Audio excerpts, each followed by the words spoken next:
There we go. Welcome, welcome. And guess what? Kerbin. We are doing Kerbal Space Program. And, well, we're going to continue on the madness we were yesterday. We did get our station up. And, yeah, it's looking pretty solid.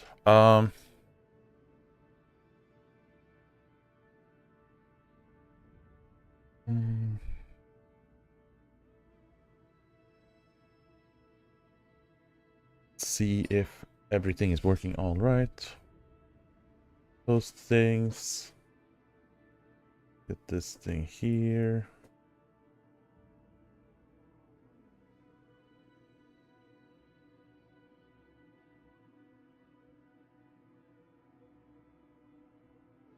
And then we're just posting things around. I'm a little bit out of it. It's been a weird day. Long day. But things are happening. Things are going on. There we go. Things posted. Let's get to it. This one we can delete because I failed horribly at it. So let's load up our stream save. And off we go.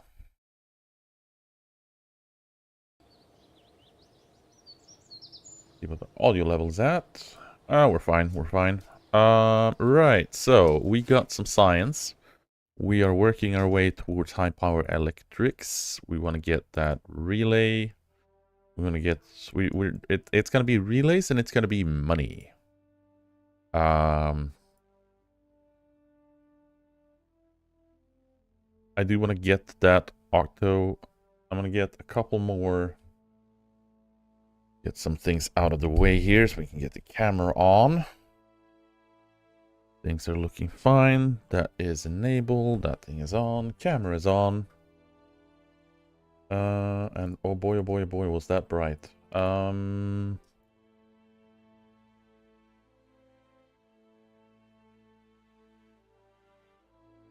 a whole lot of brightness, but some. Helped a little bit.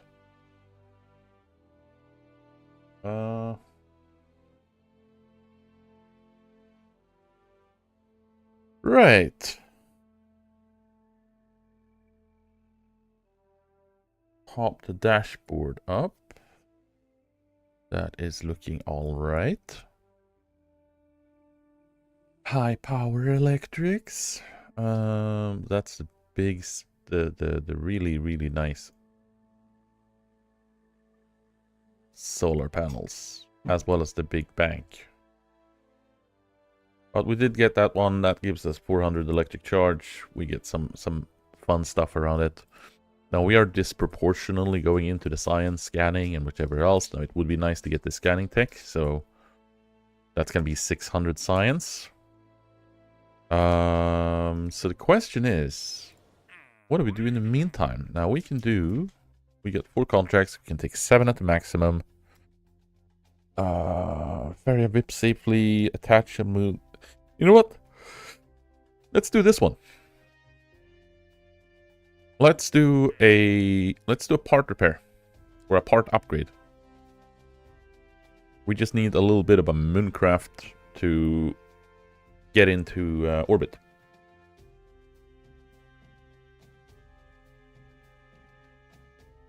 Which is going to be pretty crazy.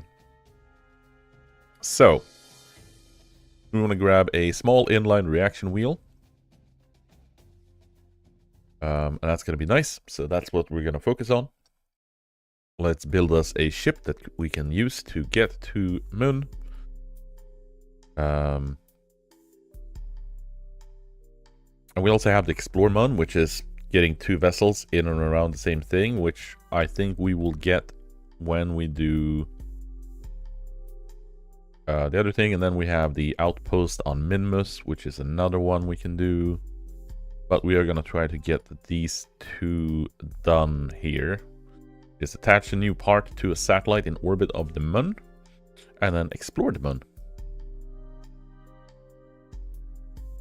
So, we are going to need an engineer. So this is going to be a piloted vessel, or it's going to be a, not necessarily a piloted vessel, but do a hex. There we go. Actually, can we do... I mean, we can do that. We can put that in a service pod.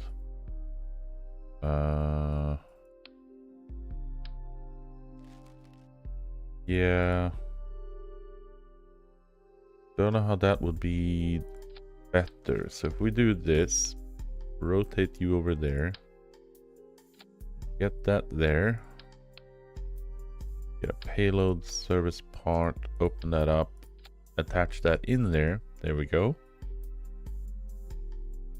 And then here we slap on... We can grab that... Grab that electrical bit. Put the battery inside there. Yeah, that'll be fine. Put it on the back, actually, or let's do a mirror. Put it in.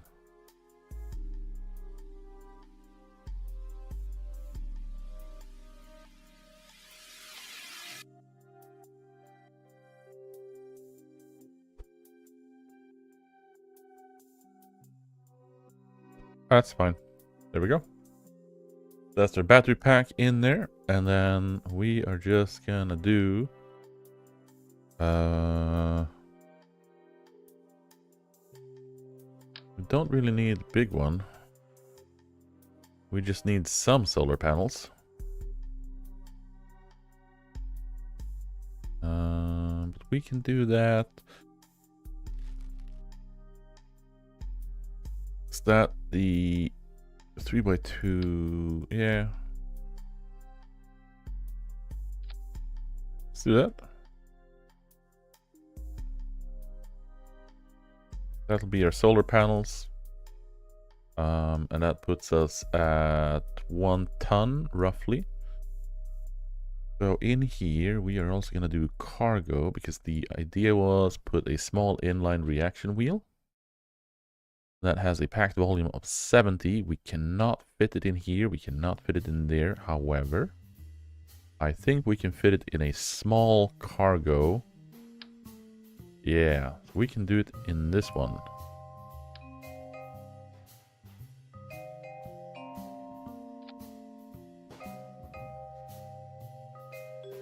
Grab this guy. Put that small inline reaction wheel here. There we go. And then we just push that bad boy in inside there. That's a little bit loud, but we can reduce the volume on the headphones. It's a little bit loud. Hope that's better. So that's our storage. We don't necessarily need to bring it with us. However, it's a nice return pod. And it has all the things we need. So let's grab... Do I want to grab a stabilizer up here? It's a heavy, chunky boy. 1.3. That's probably fine. So center mass should be a little bit high.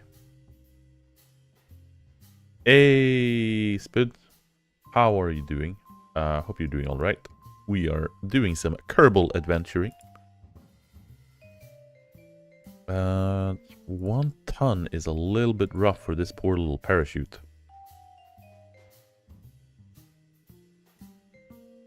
Fairly well, what I'm building here.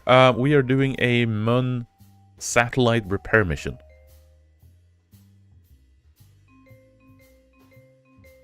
So we are bringing an engineer over, and yeah, the heat shield puts our comm fairly far down, so that should be fine. Now I don't know if the parachute is going to be good enough for 2 tons. I'm hoping so. We should be fine. Worst case, we'll jettison the heat shield after we've used it. And then we do a stack separator. And then we do... You know what? Actually, let's grab the decoupler. And then we want to have our fuel tank. This is gonna be our... Let's see. Do we do Terrier?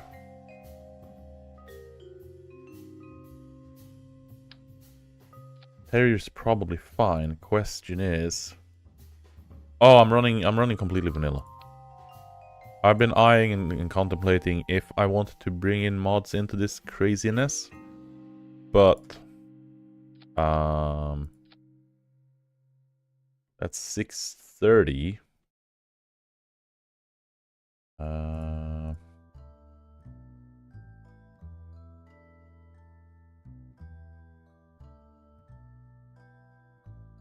mean, moon orbit is gonna be 300. That's twice the amount I need to deal with Mun. Question is...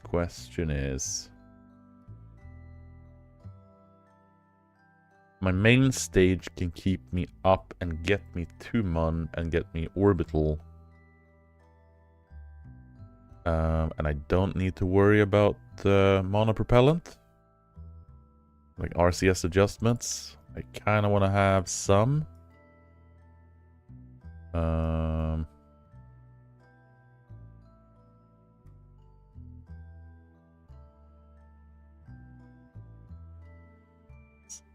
Do that. Pop that in.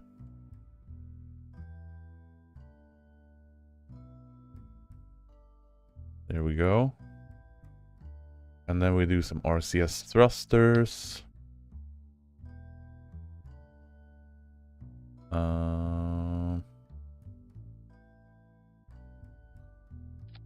Yeah, let's put them there, and then we'll put a pair. Do I want to have some on the top side?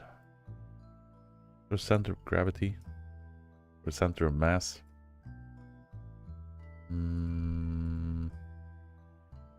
Yeah, well, I don't need that many.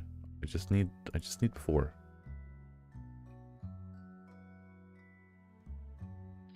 That's fine.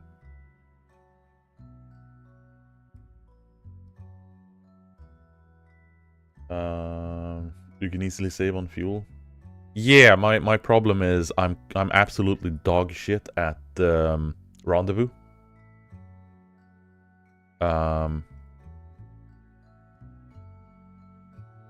Like I am absolutely horrendously bad at rendezvousing. We're gonna need an engineer as well. Let's satellite repair craft A1.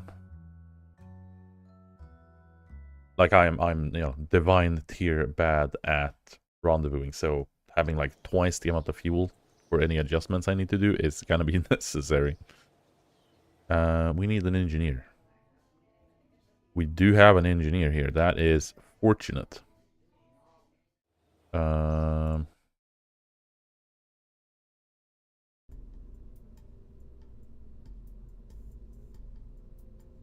Grab Glerig there. I am controlling the vessel from a probe, so I can control it from here, but we are controlling it from a probe inside here, so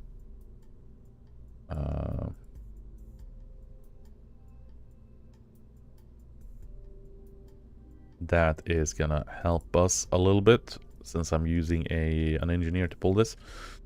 And then we just need a main stage and some boosters to throw on. Question is, do we want to do just a thin rocket or do I go wide? Once crashed a 7-stage space station because I was bad at it. 3 days of work wasted. Ooh. When in doubt, more boosters. Yeah, but I am trying to also 508, so we're... Yeah, we'll see.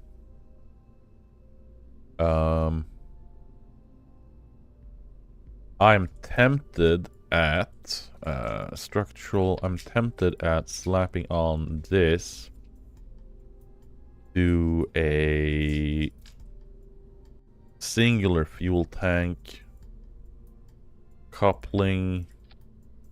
I don't want that. Do a puddle coupler and then a main stage.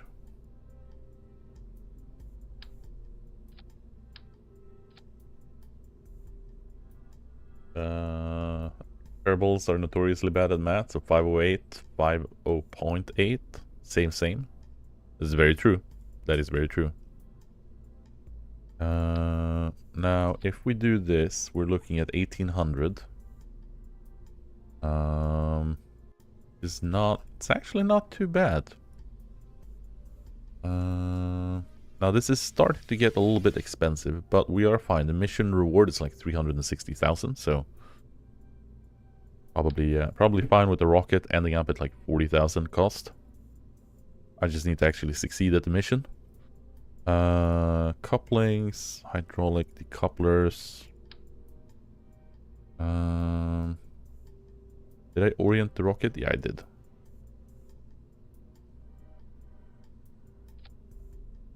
And then we just need some kickbacks.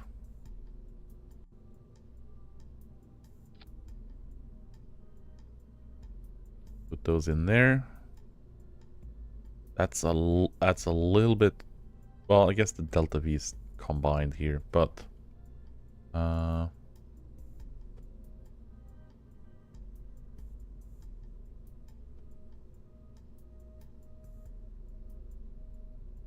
I don't know if that's gonna be... Well, so we've got... Essentially, we've got this as our exit, and then we got this as a transit / exit backup.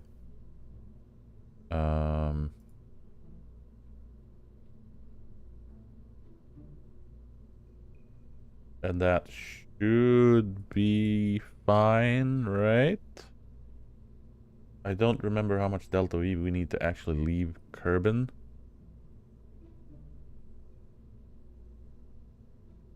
Yeah, I'll slap on some wings here shortly. I'm just my brain's just operating. Solar panels is fine, RCS is fine, stages are fine. Aerodynamics, throw on nose cones on it. We want to grab some winglets.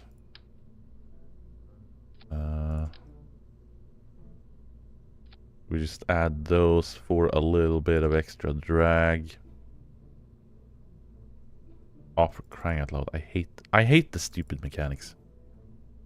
There we go. Put them slightly over the other winglets so they don't block them.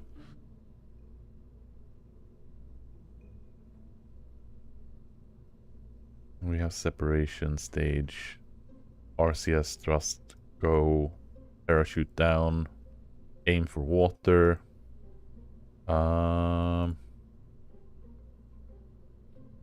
And then we just need to have Moon in a nice trajectory. We are coming off this guy.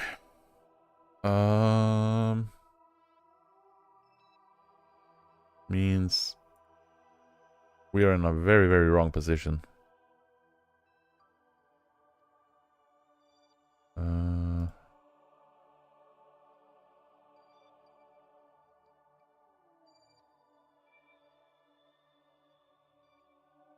We want to get...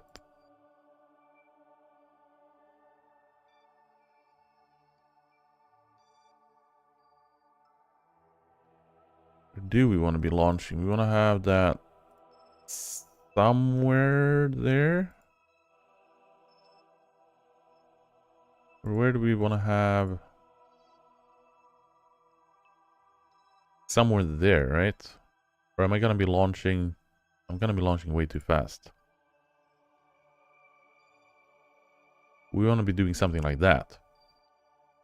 That picks us, our launch goes up here. And by the time we're out by the moon, we should be fine. I think. No science. Oh, I am like regular orbit, regular moon orbit. We're good. So situation is being as follows. We have a polar relay that's going up and down.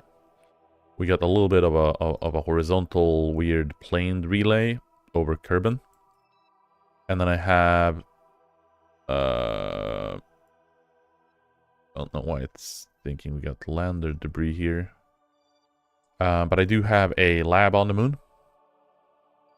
And then I have this satellite here, which is the one that we are heading out to repair. So we want to make sure that we're coming in on the back side of moon. So we get into the same orbital direction. That should be fine.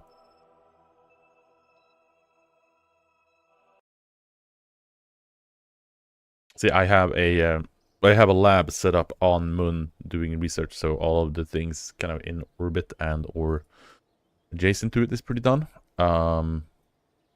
So this rocket is mission specific to just do a satellite repair. And then if it works properly, I think we might use this rocket as a staged relay deployment for Minmus. So we'll do a staggered satellite deployment if it works out well. But that's done.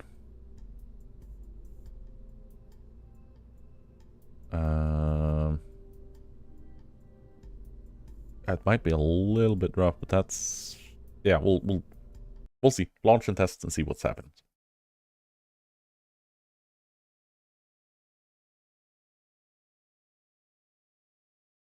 Dun, dun, dun, dun, dun, dun, dun.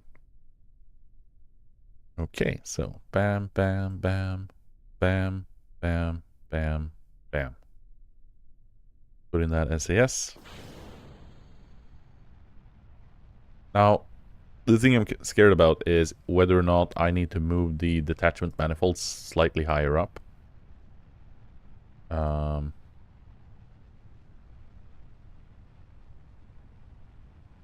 We got a pretty good freaking speed. We might throw that speed down a little bit.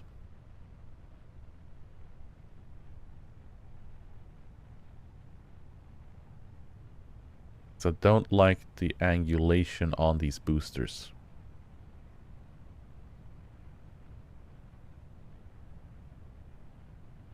Surface control seems pretty solid.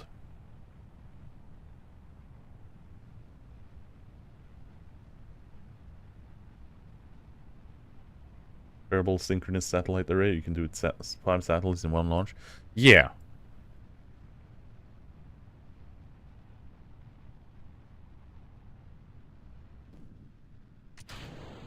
Hey, look at that. The stage separation actually went pretty good.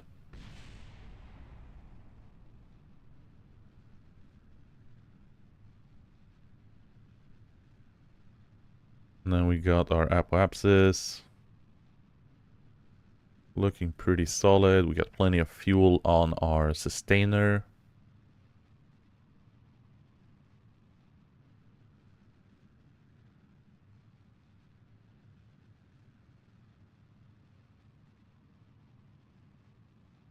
How is our angle looking? It's a little bit shallow.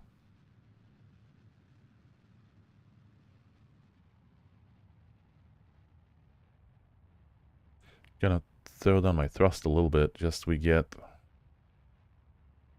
Because we are coming up in pretty decent speeds.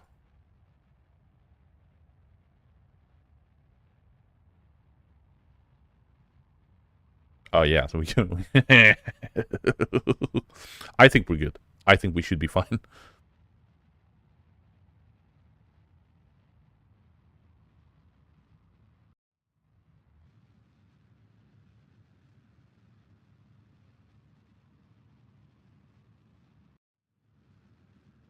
We are probably pretty freaking solid. Now we're coming up in the atmosphere. We can actually just burn that. I think we could have, we could probably have, you know, cut the can or whatnot. Because this is looking pretty freaking good. Let's just hit that prograde.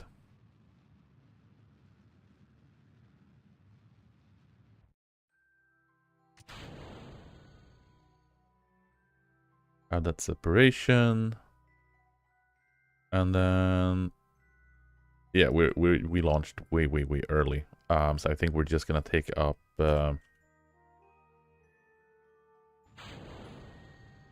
orbit around the Kerbin. No, I don't want the debris marked. I want the little ship marked. Thank you.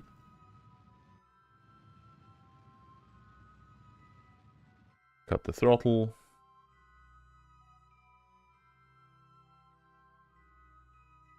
I can't figure out if Blair Kerman is there excited or calm or just don't know what's going on. I mean, he's an engineer. He probably doesn't know what's going on. That's my take on it. And then we're just gonna warp up a little bit.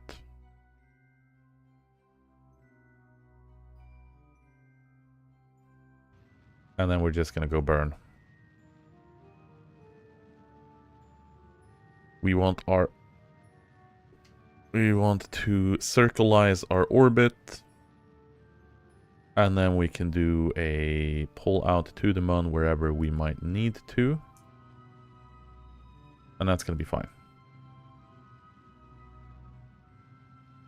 Because we got 2000 delta V for our adjustments. So I'm hoping we'll be fine. It's such an overkill rocket. I mean, this is essentially the fuel that we were gonna go in total of. I think I probably could have just done it with the one can. But better safe than sorry. And it is a well-paid mission, so, you know, it's not entirely too bad about the fact that it's a little bit of an overbuilt rocket. And it's fun overbuilding rockets. There we go. Our periapsis is on 75,000. We are solid. Let's figure out when and where we want the moon. So.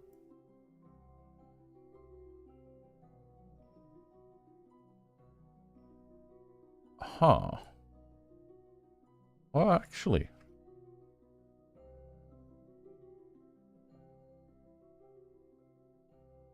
I mean, that's not a bad trajectory. So if we do this... Don't like the slingshot around. But we can do... a little bit of a retrograde burn. We don't need to burn as much prograde on our first exit. We just do that. And then we try to figure out... There we go. That is not bad. 51-second burn. Puts us... Actually, it's putting us in the wrong place. We need to come up... Yeah, because we need our trajectory to the moon to be on that side. Let's scale that down a little bit. Burn a little bit less. We move it.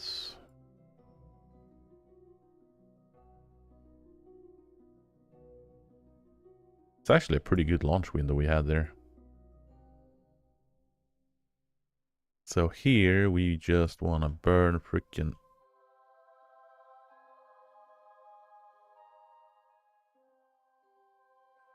We don't want to do...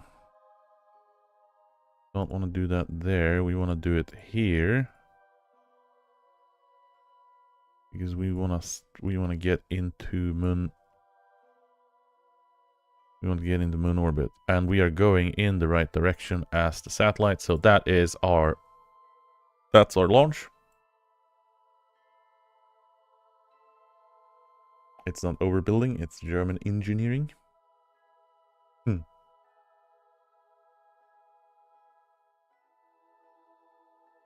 Haven't played in years, but see that they've implemented a lot of mods in vanilla. Yeah, they've added a whole crap ton of things.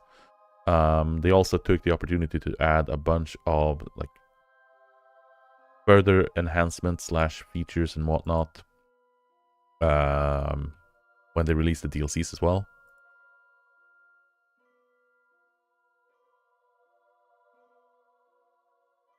There we go. So that is... Oh boy, do we have additional fuel.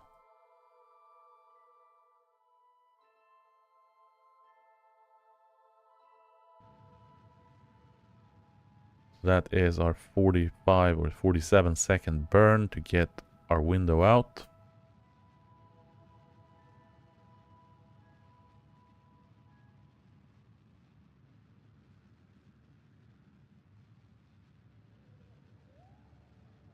Looking pretty solid so far. We're zooming, going faster, faster, faster. We are yeeting ourselves out of the orbit of Kerbin and onward to the moon.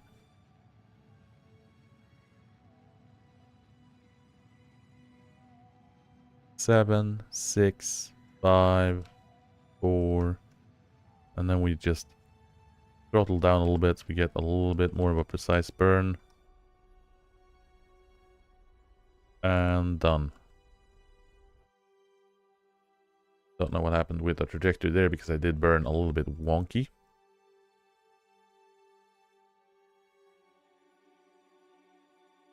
But next maneuver will kick us back into... we are going to be burning retrograde, or as almost retrograde. Hope we don't collide with the freaking moon here. No, we're fine. There we go. That's coming out on the backside, and that is our satellite that we are going to be catching.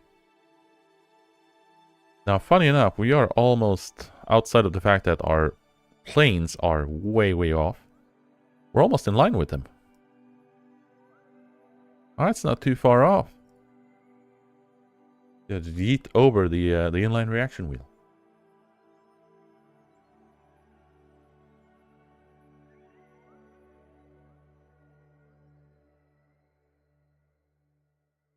It's another burn in 20 seconds. And then we are going to figure out how we want to deal with orientation for the meetup.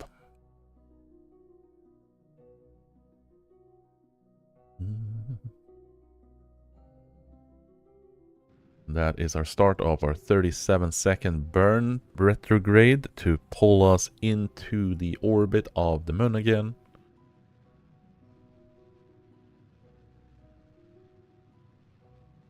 Just pretty neat. Bend the powers of the universe to our will as we try to get around the little celestial being, the little satellite celestial outside of Kerbin. And then we do throttle downs, we get a more accurate burn. 7 seconds, and I'm gonna be happy here. So, now we need to adjust our plane. And let's see if I remember if it's... Yeah, it's down to tilt it on the right. So we're gonna move these orbits so they are aligned. At least as far as that goes, that's fine. Let's warp up there get that trajectory out, and then we are gonna target the other trajectory and see where we can do a meetup. Hey, Defiler, War Thunder is a terrible game and it should feel bad. Not having any good luck.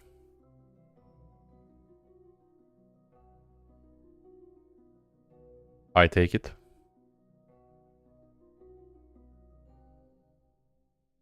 Now, it would be nice if we can manage to do that on this fuel alone. Because that'll put me in a little bit more of a confident state over being able to do these things.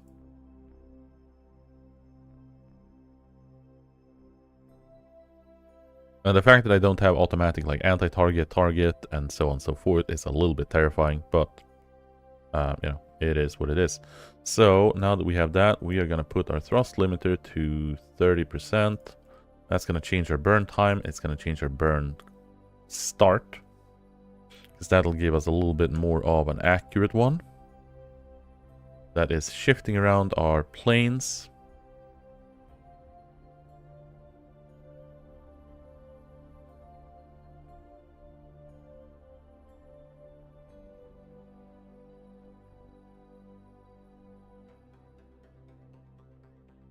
That we are 3 meters a second away from it. Don't know if the plane is accurate or not. I'm just kind of going from my my trajectory, which we are clearly not entirely off. But here we are going to do this, and we're going to do set as target, and that gives us a little bit more information. So our descending node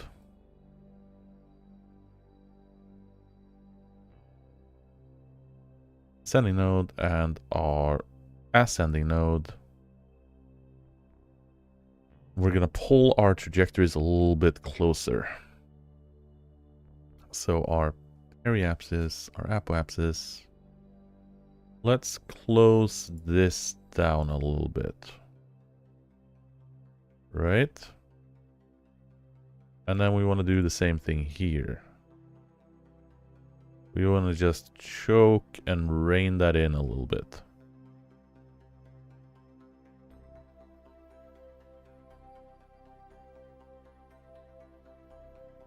Jack 9s and A7s destroying my will to play everything. Ooh. Even one of the 9s completely make me feel like playing a paper plane. That is rough. Now we should just need to burn retrograde here. Now this is just a 1 second burn. I don't like these short burns, but it is what it is.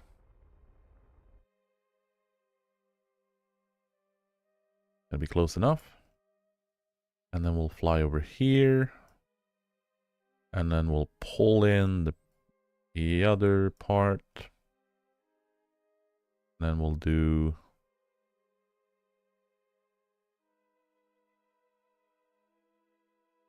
We'll start to get a little bit more aligned and adjusted. And then the fine tuning comes in. And this is the part I'm bad at. This is the part that I am bad at. Trying to figure out where, how, what.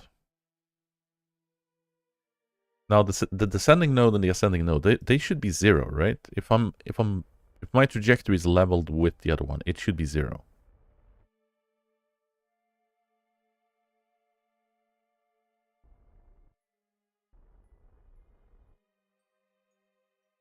There we go.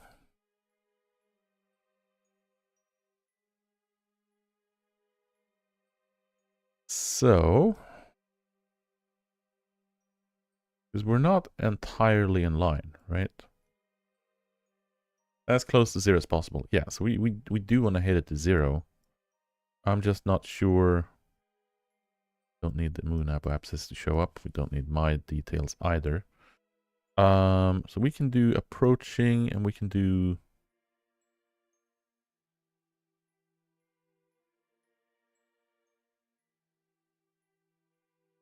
Where is it misaligned?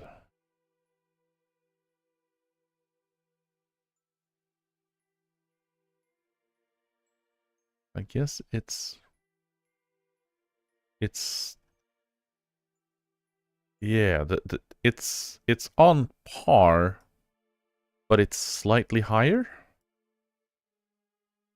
If I add a maneuver,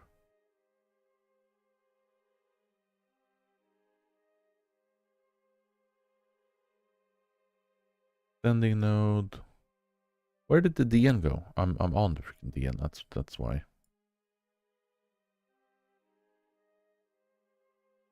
If I pull it, I want to do it halfway in between the points. Give it a couple of orbits. Yeah, maybe. Do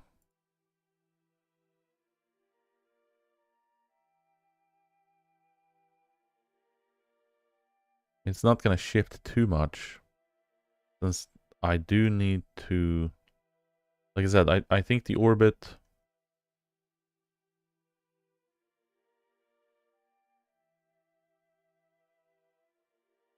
I think the target orbit is slightly, just ever so slightly higher. So if I do something like this, and I just nudge it up a little bit, or maybe, yeah, I need to scale it down significantly.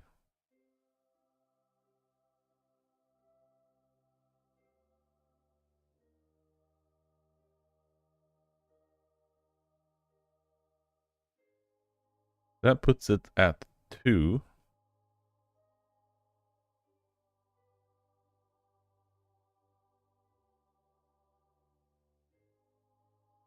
D59A is the solution. Yeah.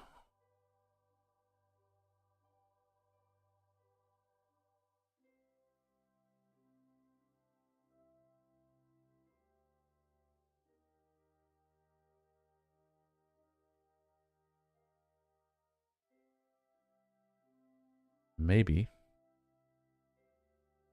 Let's do, since that engine is way overpowered for this, let's push that down to 5. Freaking hell, push it down to 1. Even then, it's just 1 second burn.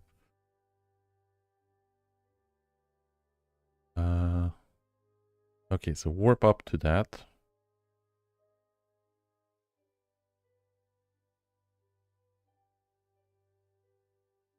That'll put us at 0.2. I need to hit 0.0. We're just gonna do slight adjustments to it.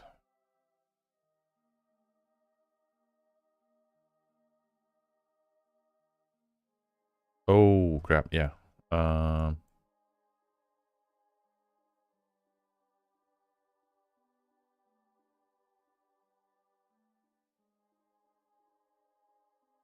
Forgot I'm running a probe. I need electricity. Electricity needs sun. That burn's gonna be pooped because we are on the opposite side of the sun. So we're just gonna limp along here until we get solar backup.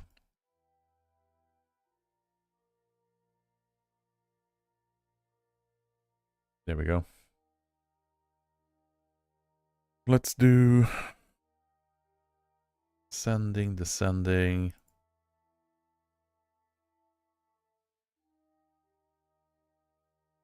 If I increase this, that goes up. I go this way. I mean, I would presume one of them would get more in line, right?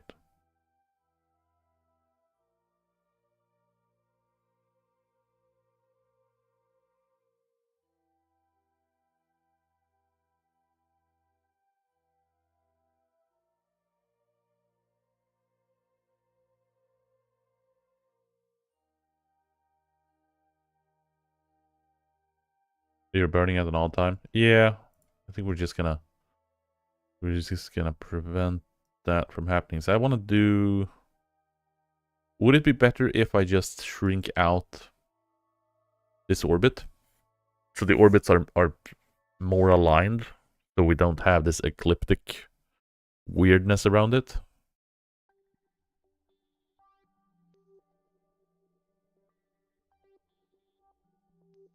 Like I still want to have the orbits taller out, but that would give me more precision. Okay. Is it better to try to align the orbits, or is it better to try to cut it in closer a little bit to get a more accurate side by?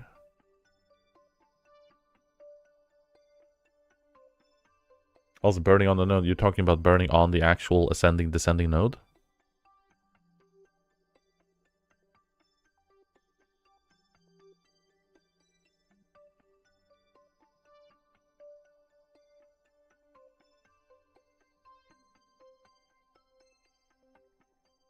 Yeah.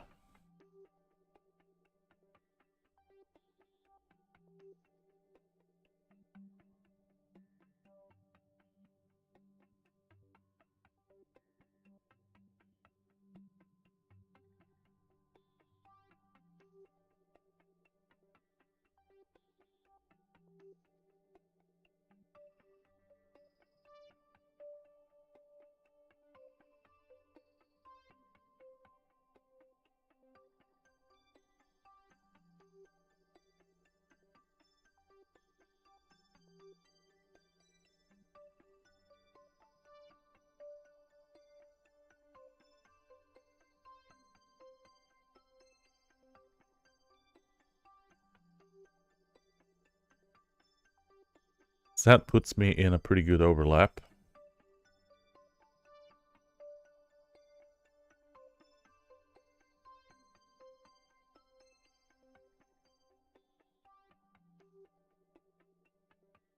Now that we got plenty of power with the solar powers out. That's looking pretty solid. Also, put that in, now that we have a cat in the... cat's doing mischievous things.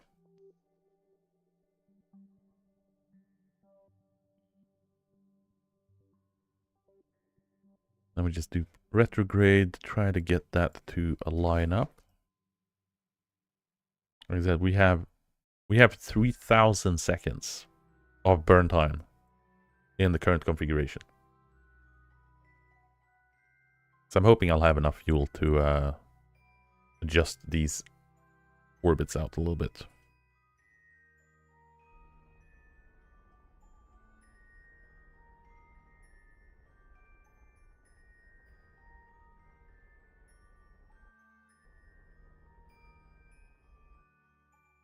There we go.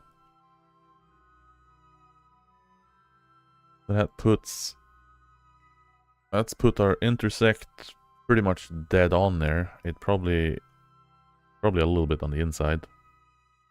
That's fine, we can adjust that.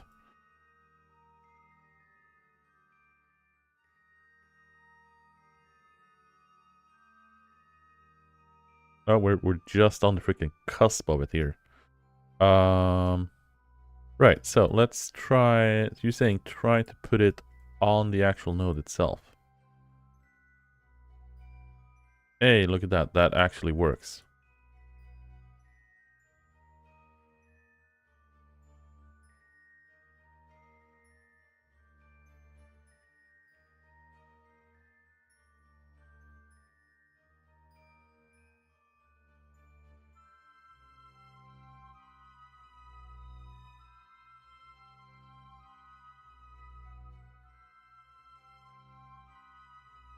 Okay, so that puts us at a nice ascending, descending 0 degrees.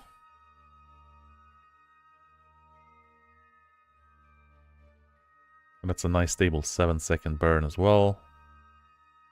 And this would be the nice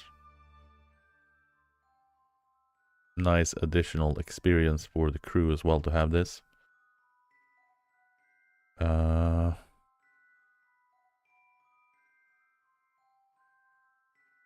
Get into position. And that's a 7-second burn. 6, 5, 4, 3, 2, 1, and bam, burn.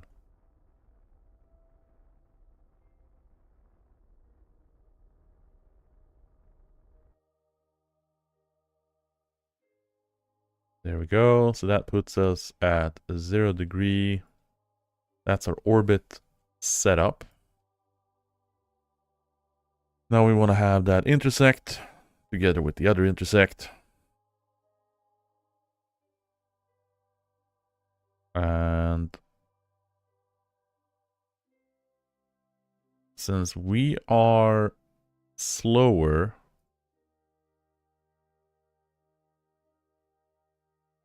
we need him to be behind us. Right, so this is where we are saving, because this is where things can get very complicated quickly. And we got the satellite here. I think if we do...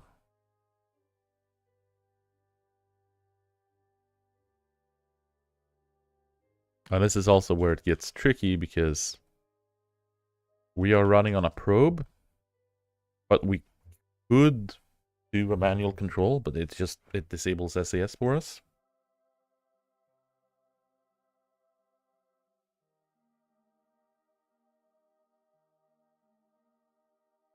Now,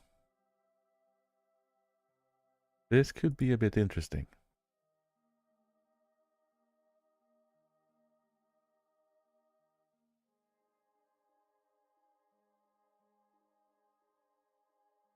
That is actually pretty good. It's not great.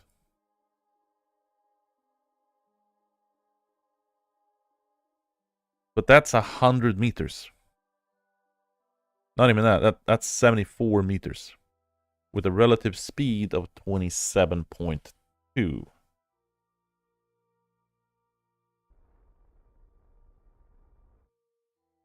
And accidentally burned a little bit, so that messed us up a little bit.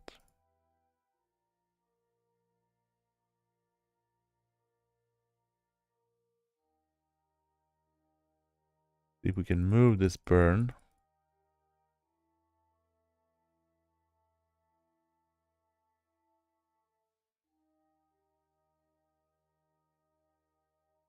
In other words, you'll be speeding past in just 3 seconds.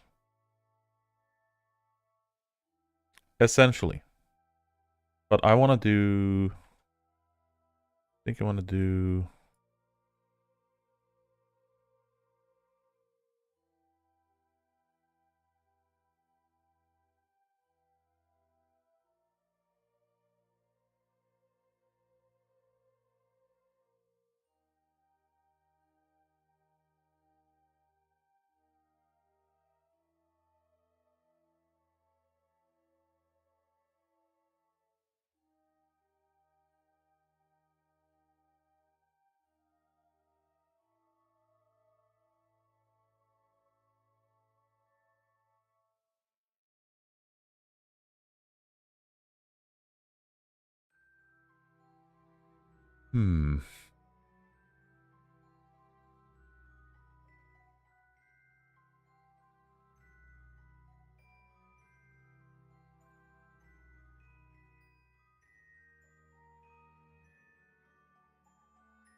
Can I get that within any reasonable position?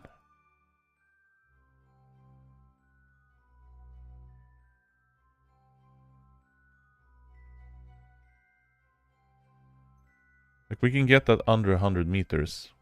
But we'll be zooming past at a relative speed at 26.7.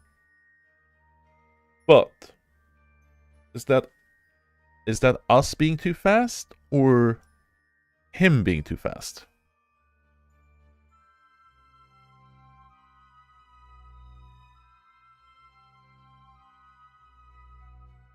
That's us being too fast, right?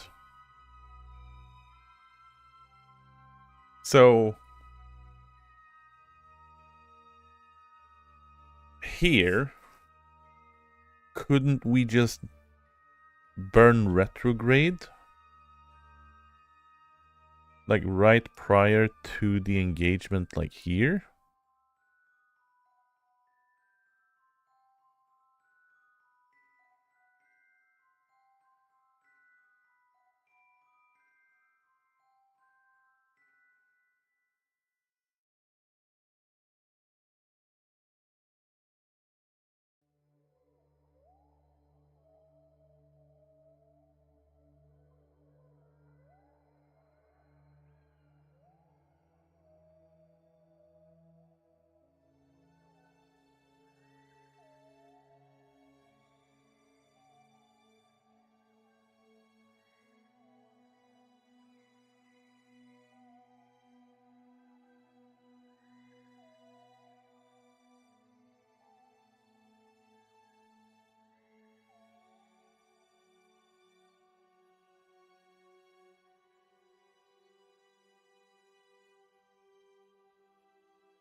I mean, 100 meters is not far.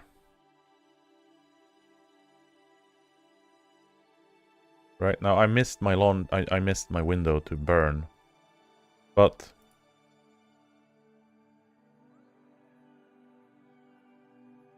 that makes sense, right?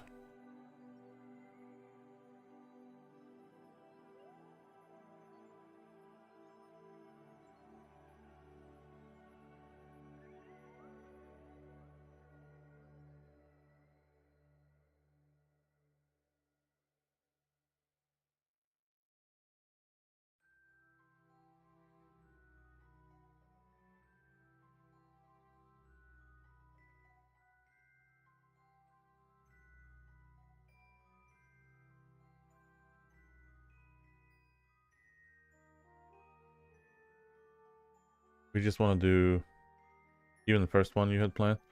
Yeah,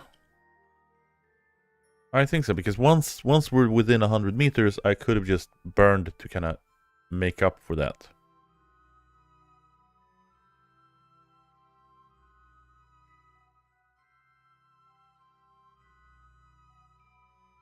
We need one more pass, I think.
Hmm.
That's a funny one.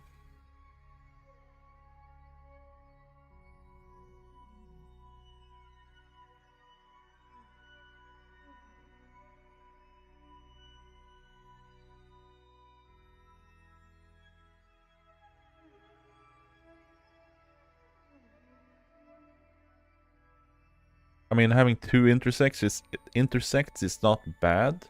However, or not great. However, this puts our second intersect within 50 meters at a velocity difference of 10 meters a second. Let's try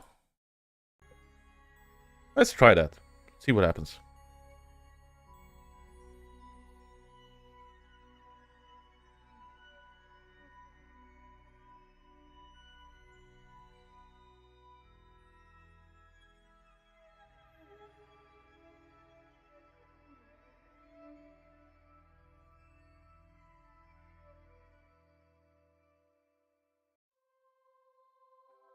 And my burn time should have already started. Bam.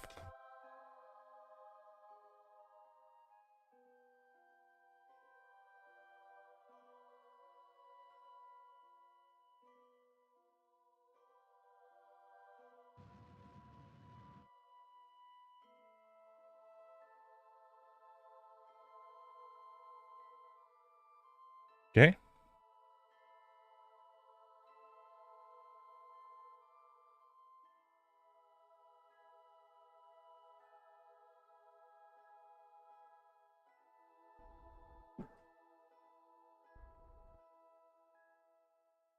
Damn it, we are 3.5 kilometers off.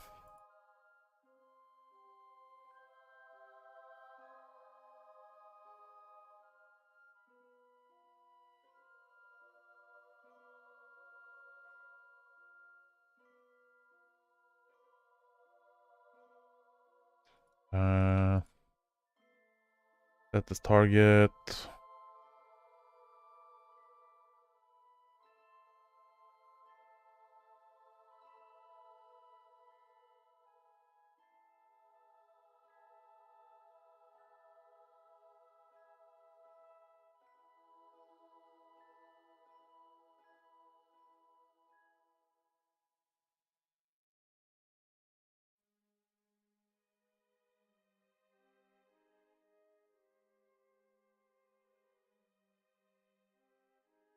I am a little bit slow.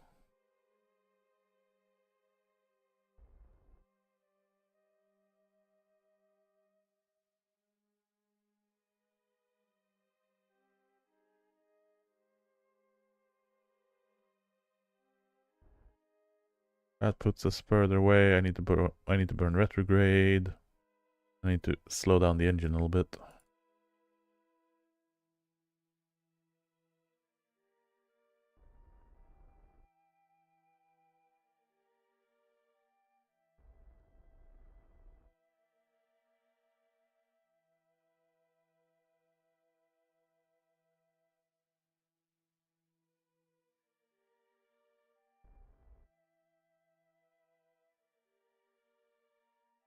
Okay. So that's 10 meters a second, 50 meters distance.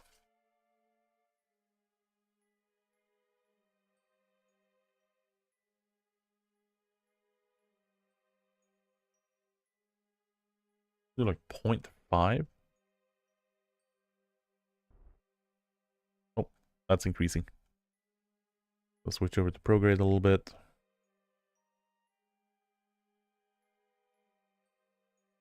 Actually, let's save this so I don't mess this up.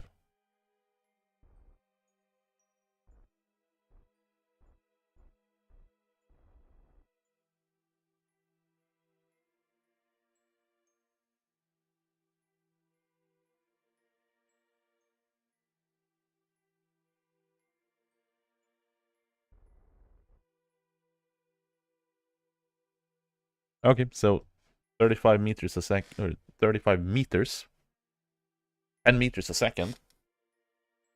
We should be pretty good. So that's our second rendezvous here. So let's save that up. Let's go Speedy Boy. Actually, let's do... Guess we warp here. And we have one close encounter here. And then we got this guy.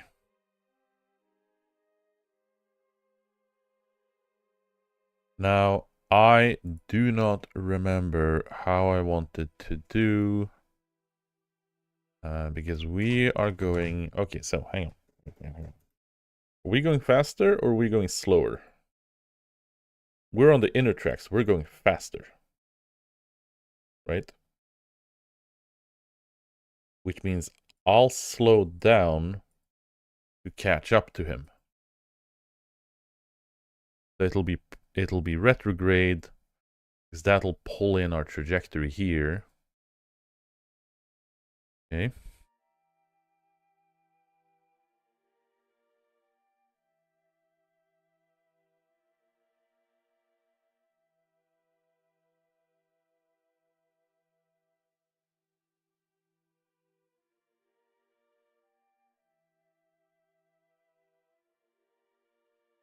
I think.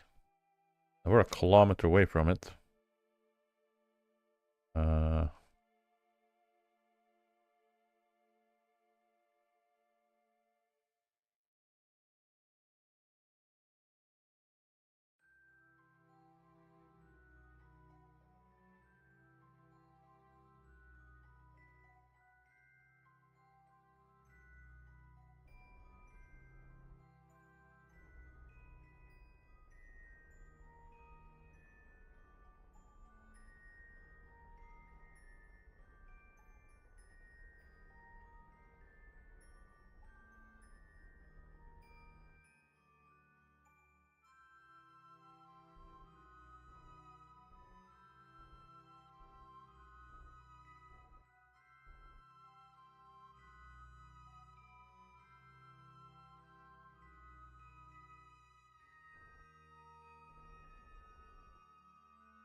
Eight 8.1 meters a second.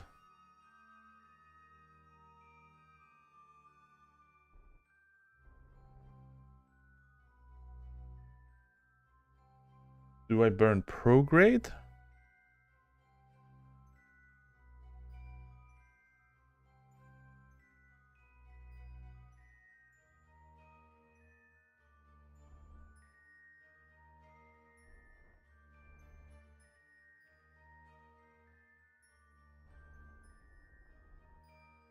That's separating. So it is purely retrograde, right?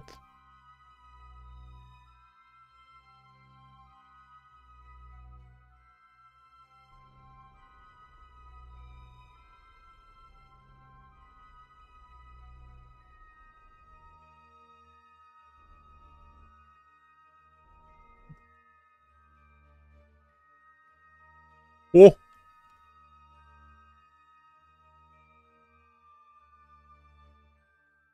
No. No.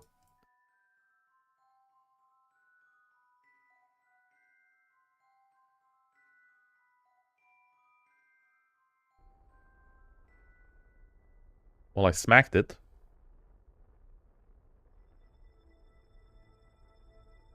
I found it.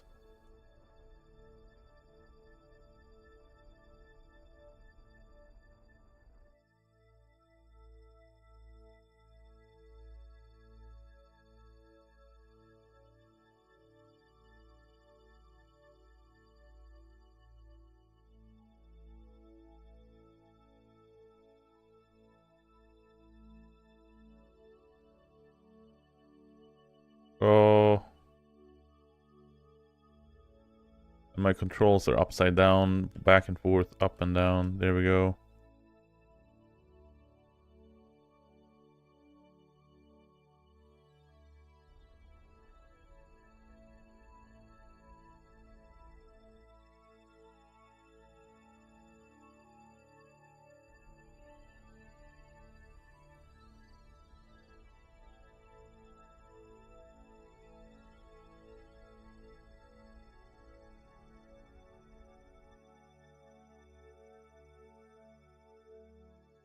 You know what? EBA.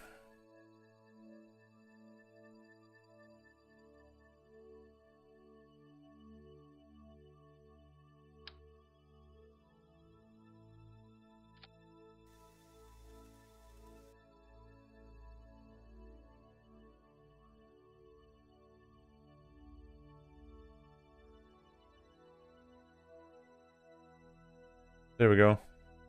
You know what? It was a bit messy, but we got it. And the mission for the Explore the Mun was actually docking 2 vessels, so yeah, I would need to do that. That's fine. That's fine. We got this guy is upgraded. Now we can go back home.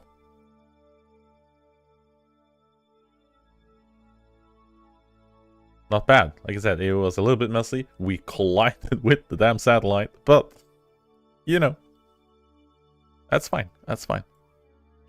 Now we do have a whole bunch of Delta V that is remaining. But yeah.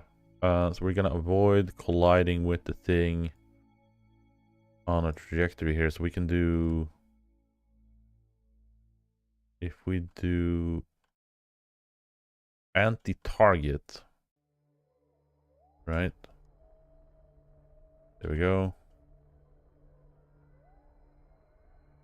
And we let that guy run away from us for a bit.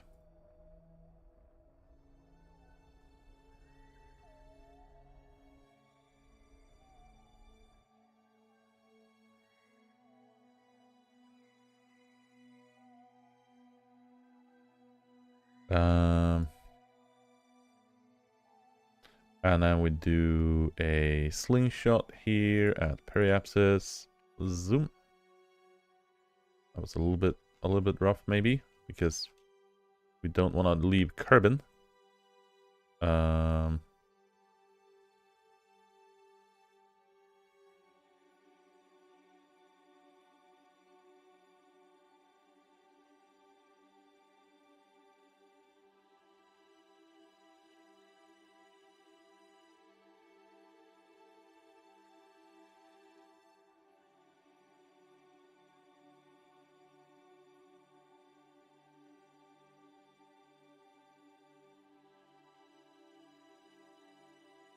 See here.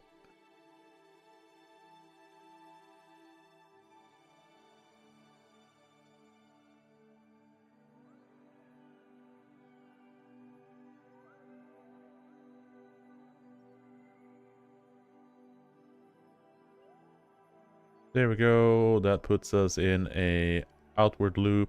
We, like I said, we don't really care about fuel too much.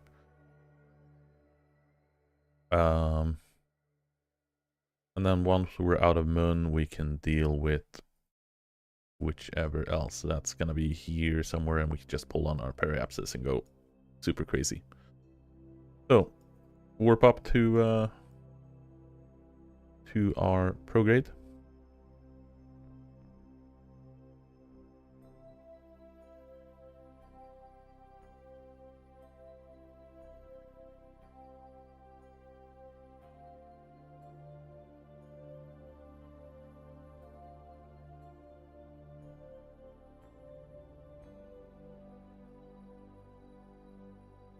Why?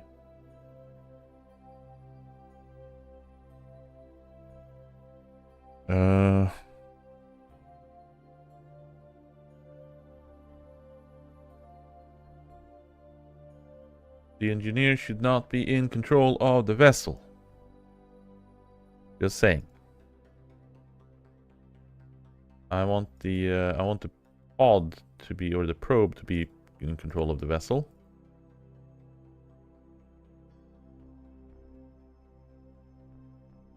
I don't want him to be a part of it. I want this to be...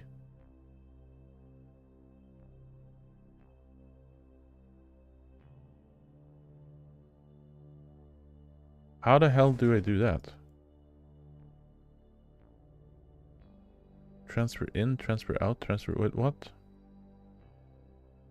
I'm confused.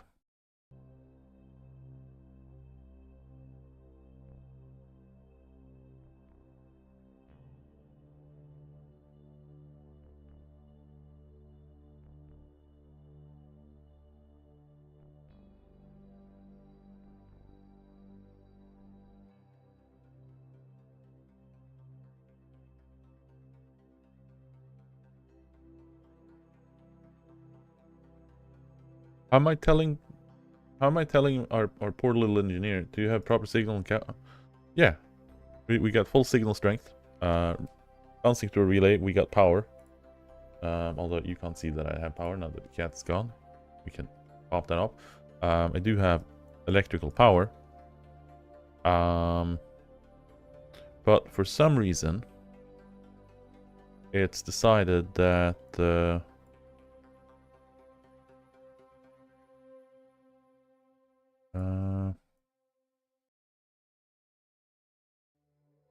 I don't have oh, we don't need to escape.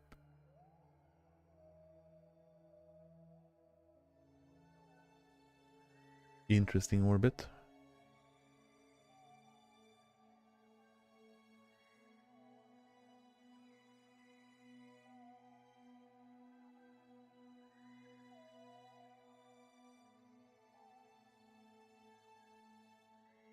There we go, that's fine. Oh well. I don't know. Either way.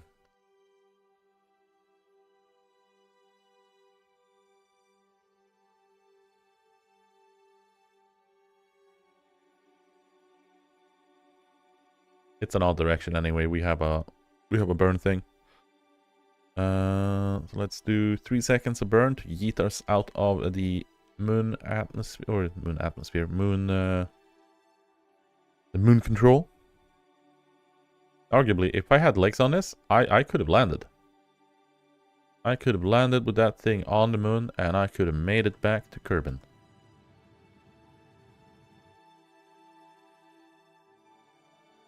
There we go. That has us almost leaving. Thank you. Now we are leaving. That's for escape. Which has us here on our apoapsis. And here we just do burn, burn, burn.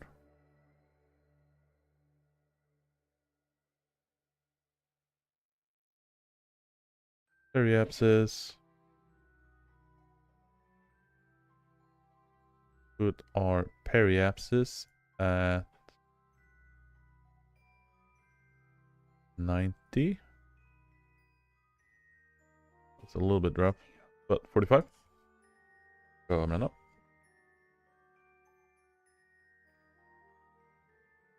$16-second burn.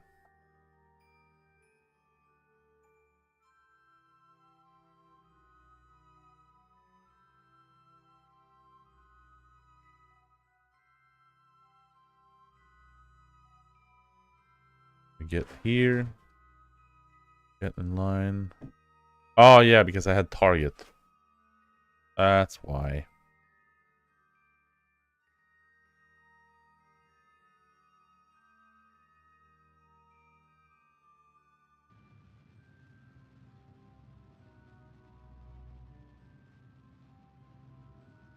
Nine, 8, 7, 6, 5, 4, 3, 2, 1, and bam.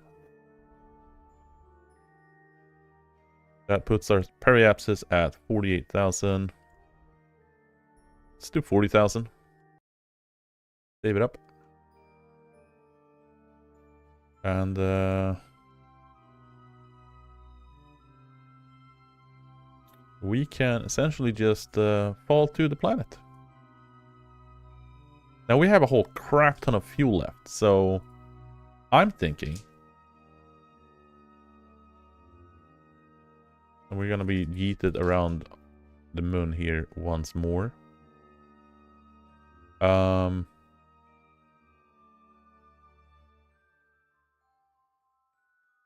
Leave us, moon, leave us. Thank you. Bam. Okay, so that pulled our periapsis up a little bit.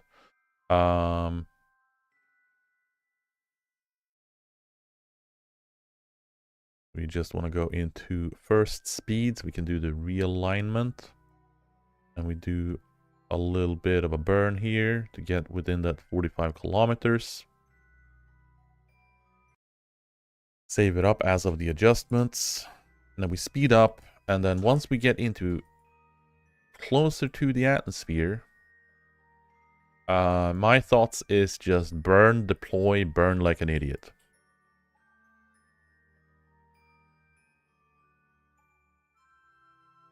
Meet them up.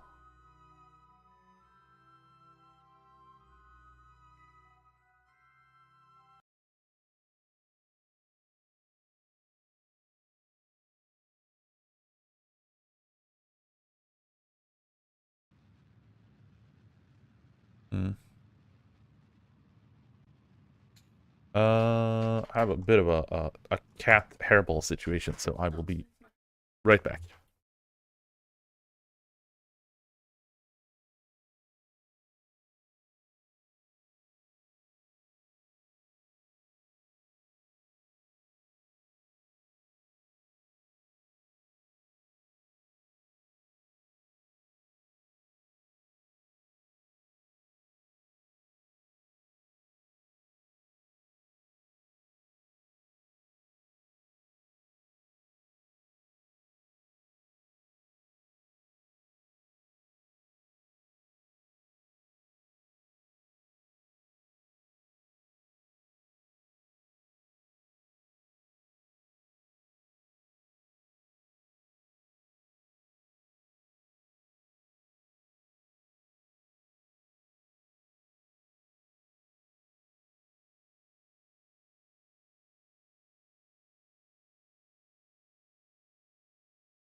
There we go. We have returned.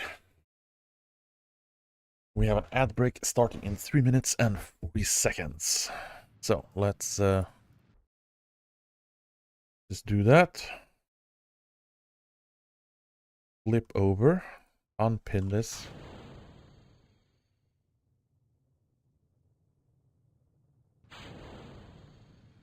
And then we just do full burn as we close that, protect solar panels because, well, we don't need to have them getting toasted off.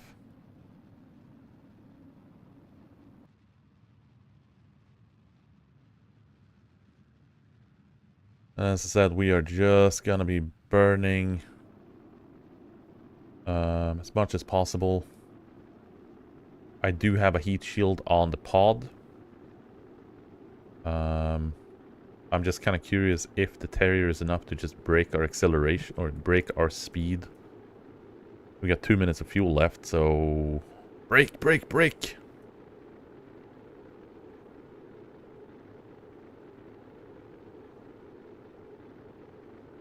That was funny. Spin, spin, spin.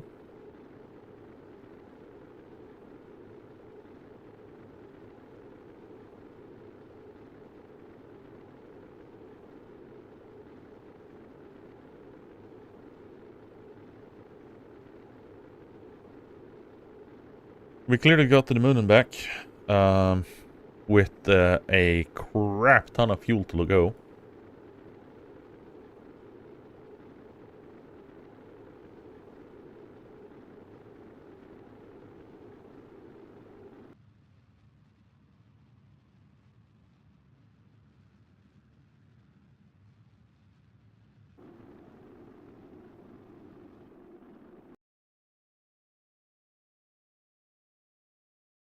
That is gonna break us Yeah, so we're not going fast enough to actually cause damage to the engines right now.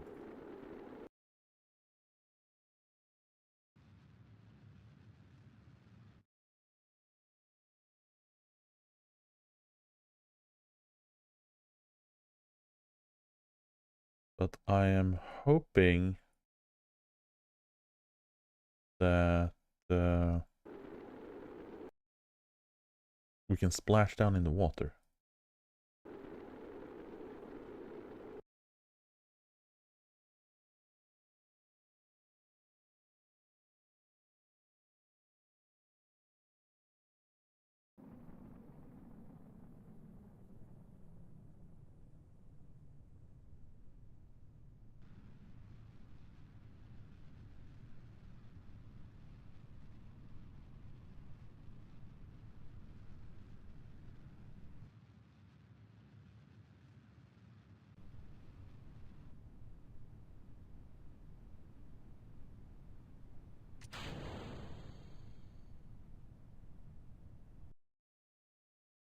I might have cut it a little bit short. Should have kept the weight a little bit longer.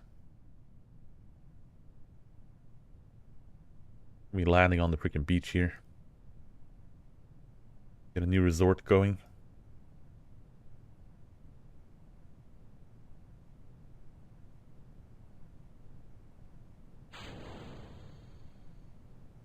Ooh. Shipped a tooth during full contact sparring with a friend yesterday. It didn't seem all too serious, and today I swear I'd rather get shot than having a toothache with no dental clinic open. Yeah. That is rough.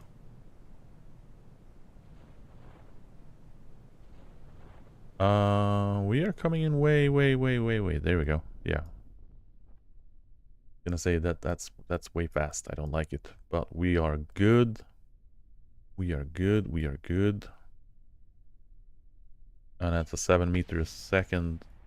And that was our upper stage that exploded in the far horizon. And we are coming back here after our successful repair mission. Going plonk. And look at that, grassland. Grab some crew reports. Might as well do some EVA here as well. Take some surface samples. EVA report. Apparently grassland was, I don't know. And then we do recover. And then bam. Holy smoky.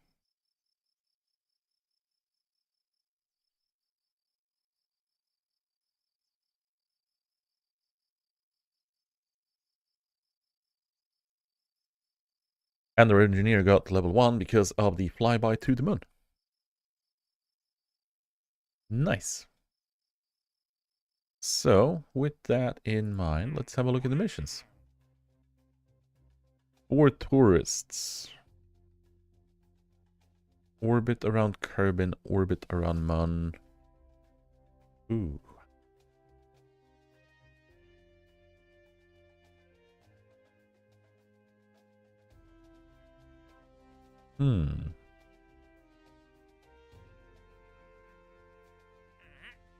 Land on the moon. Excuse me? That's not enough payment to land on the freaking moon.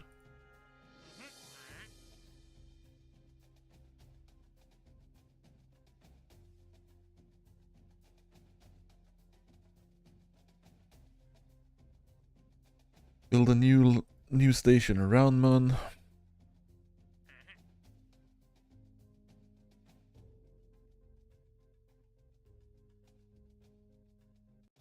I mean, this one could be a nice little thing. This one has a flyby around moon. That's an orbit as well that we have incomplete. And then we got these guys. But this son of a gun and that son of a gun wants to land on the moon.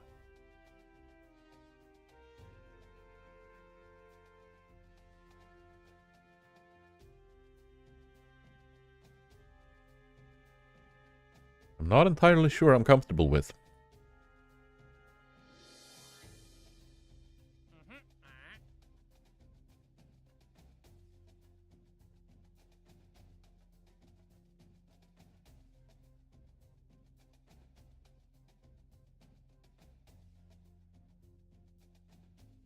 It's a good chunk of rep. And it's a good chunk of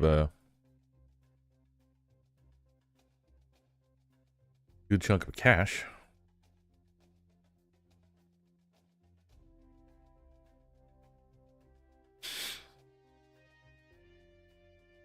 But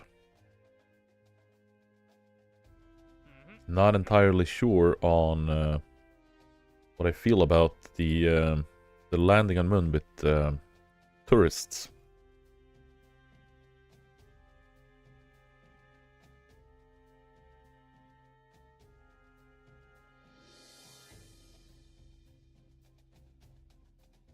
I mean, I guess it could work.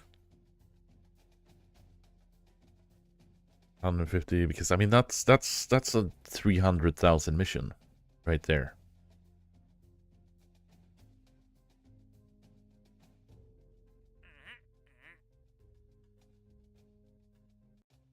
Kind of want to get more just flyby Moon.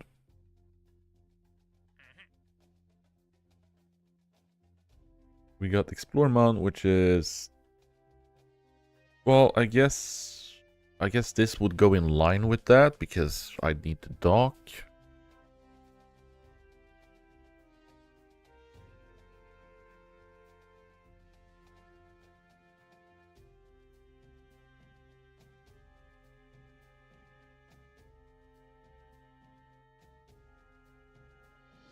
Maybe. What do you think? I'll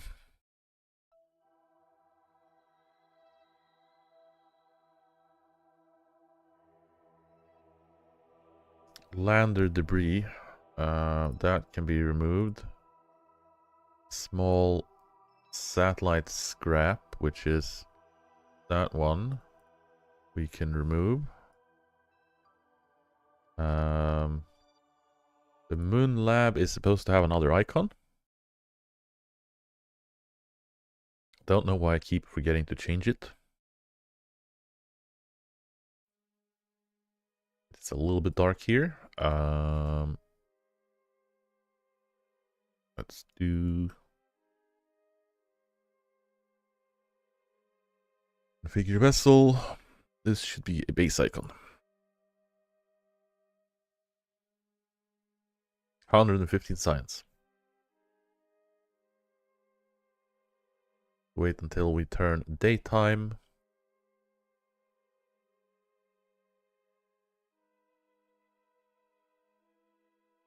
And then we are gonna transmit it.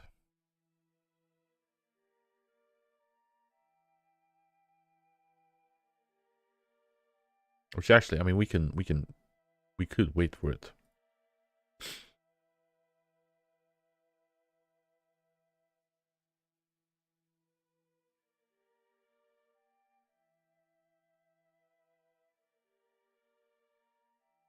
Go. Transmit science.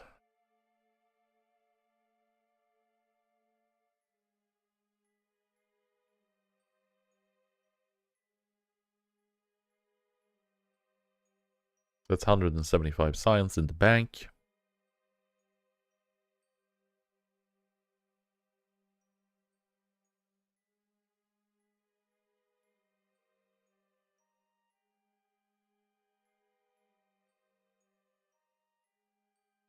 Bam. Done. 175 science added. And then this just keeps on hammering on next. Back to the space station. Take a look at the missions.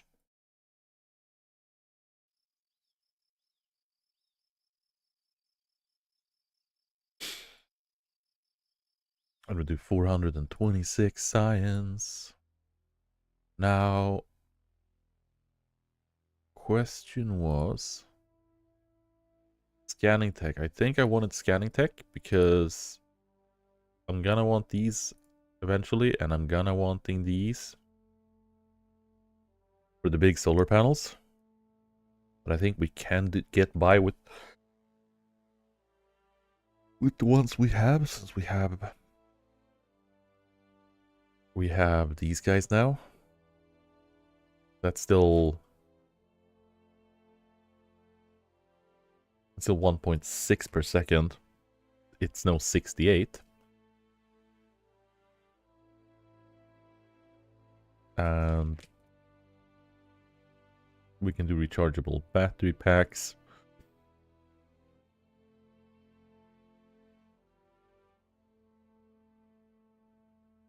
Scanning all resources, scanning surface, scanning ore. Do the survey scanning. So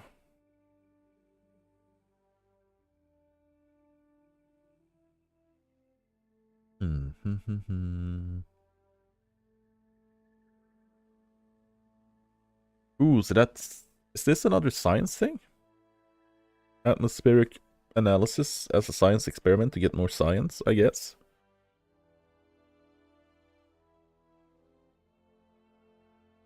And the same thing there, I guess. Doing also allows us to do a science experiment and an orbital surveyor, resource scanner.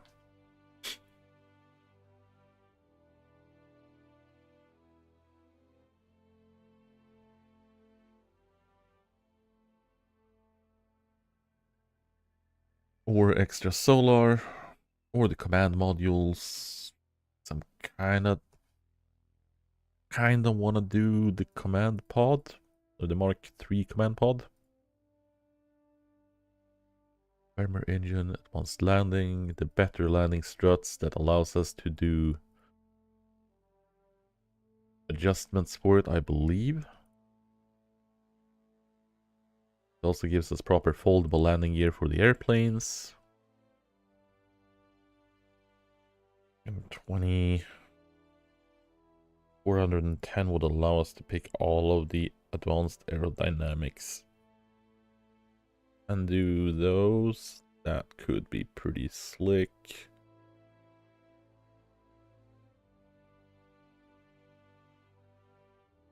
You get bigger pods, you're gonna need more battery power. Yeah, that's the issue, ain't it?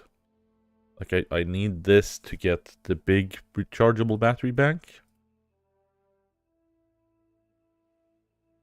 But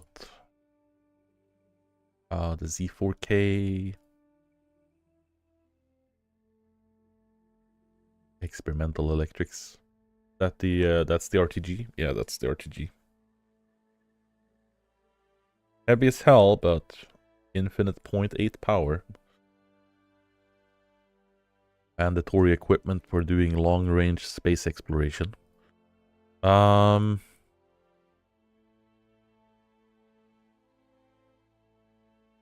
Mediums and small ones are fine for now. Yeah, I think they are. Like, it would be nice to get the smaller solid rocket boosters to throw on a bigger lander or something. And or these guys for the actual RCS tanks. The large reaction wheel as well for specialized control.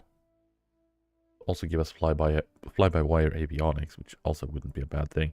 But for the probes and the drones, and this is kind of where I was going. I was thinking the solar panels. But if we slap on scanning tech on it, we would deliver probes to the planet that has scanning capabilities. So I think this is what we're going to be going for.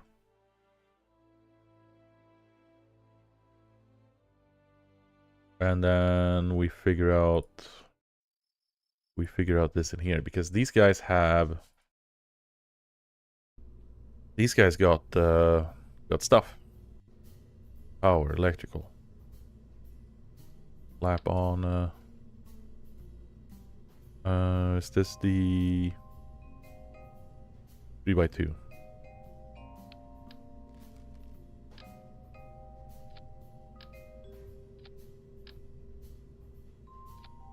Should have put mirrored on, but you know, here we are.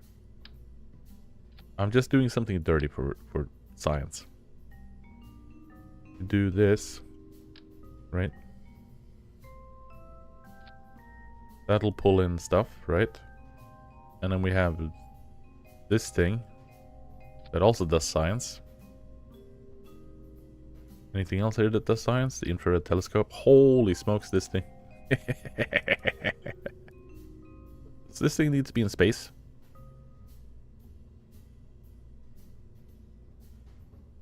I don't know.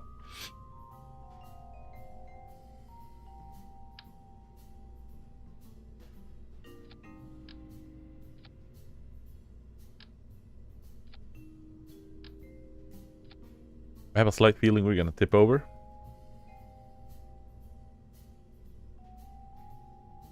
We also... yeah, we do have a scientist here.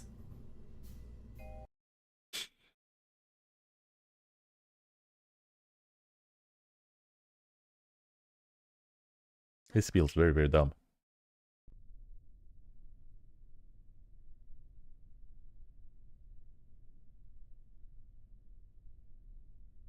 Infrared telescope. So I do need... with an antenna present to transmit the data it gathers.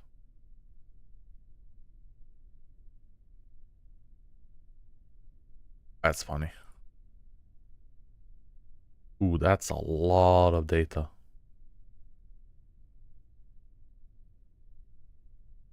What is this for?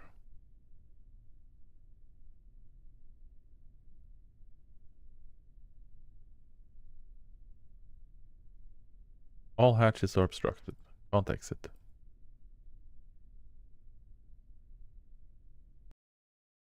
What's the barometer? Like the big ass one.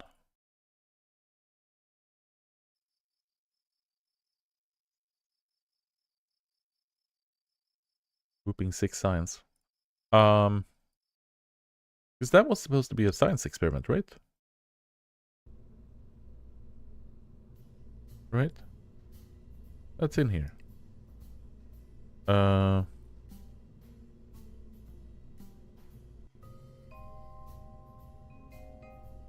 it only in space?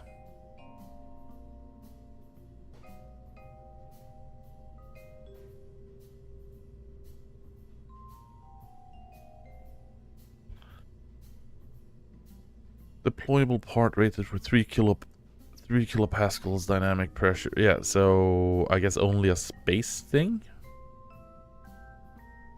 Right?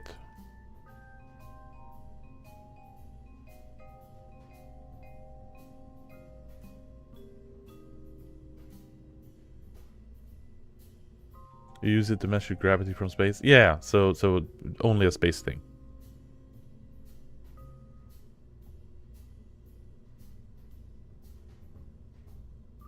Okay. And then a giant behemoth. Can I do that? If I just slap that on there. Can I track a celestial with it?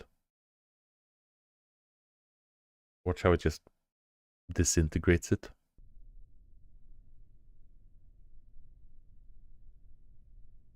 Yeah, on solar orbit. Okay. On a freaking solar orbit. Huh.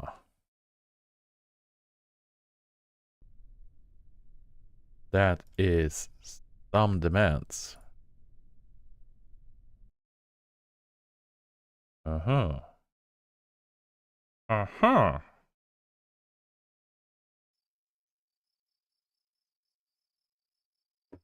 Okay. So let's have a look, see here. So we got our outpost building on Minmus. But we do have some extra cash.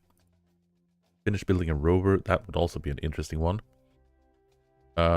Science data from the surface of the moon. That one is basically free. Rescue Leaguer from the orbit of Kerbin.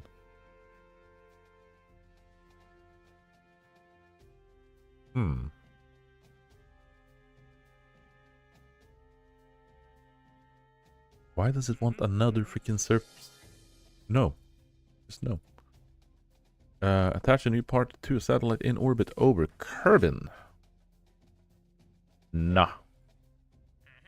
Repair a satellite in orbit over Kerbin. That's another one. No. How about not? So we've got science data from the surface of Moon. That one we're just gonna do quickly. Since we have our Moon lab, we can just hop into our lab and we just grab a crew report and radio it in. That's free 40,000. Or you know, grab scientist, bam, EVA report. Keep experiment. Board. Review data. EVA report. Transmit. Done.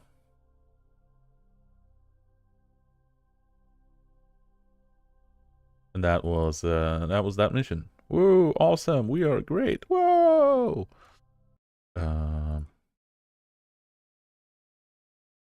That one was pretty easy.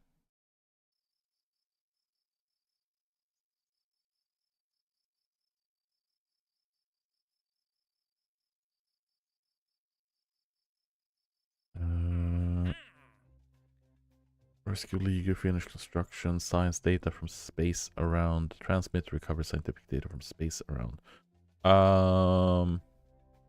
That one should also be pretty simple because that just requires us to do the polar relay that I think I have a material pod on. Yeah.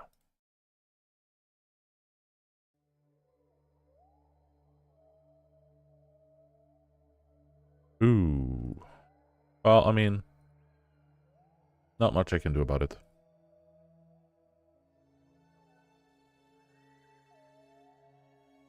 Not enough power. That is annoying. You are kidding me. Doesn't carry enough juice to transmit it? At full strength?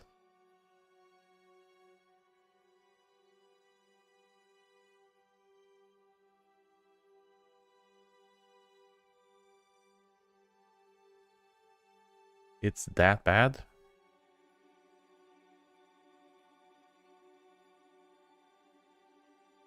How much freaking power is it requiring? Oh yeah, it's because the data size is pretty big. Which then chunking through... Yeah. Ah well, we tried. Can we do the IKS? You have science stuff, right?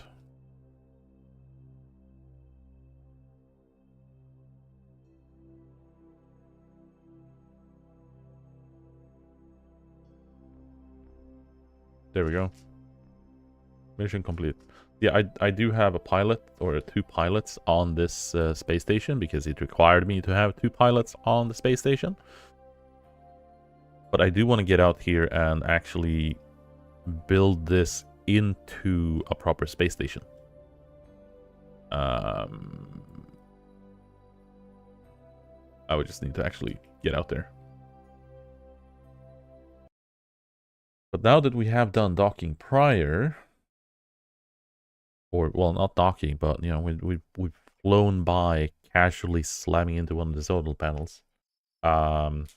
When we were going, where is the satellite? And then it rammed us. Good times. Good times. Do I just go for the aerodynamics here? I mean, maybe it makes sense. But also not, just wait for a whole bunch more science to do that.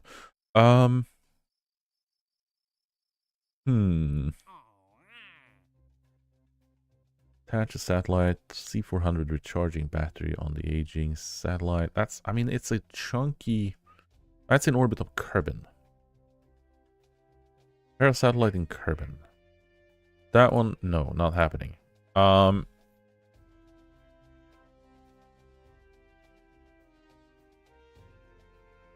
mean, when I get missions like near the Moon Lab, that could technically be rover doable, right?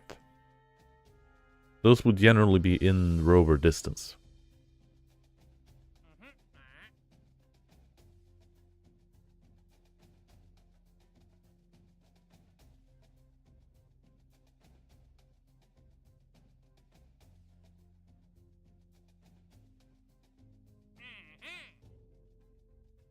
This would be pretty nice, but that's not happening. I mean, this one and this one would be good. But yeah, relays.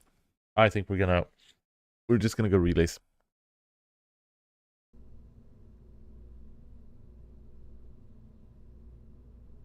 So, we need to do a hex.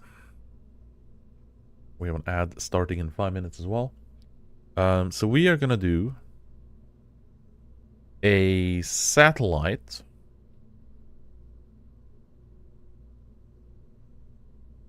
which is capable of doing bigger relays. We basically do structural. I want to do this. And kinda like.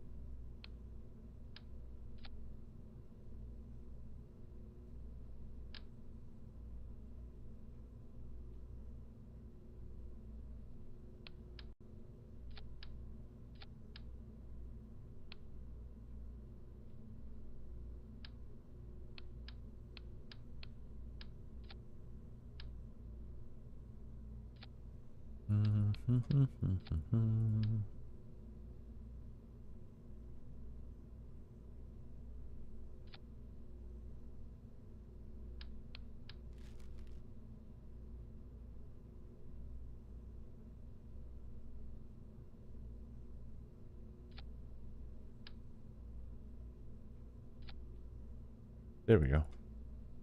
Want to do that. And then we want to do structural. We want to have a little pod there. We want to have a little pod there.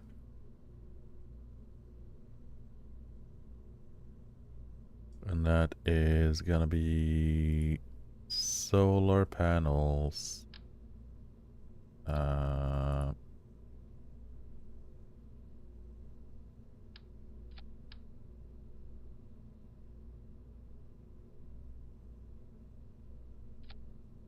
Or do I want to do... these guys? I mean, I am tempted on just doing this. Right?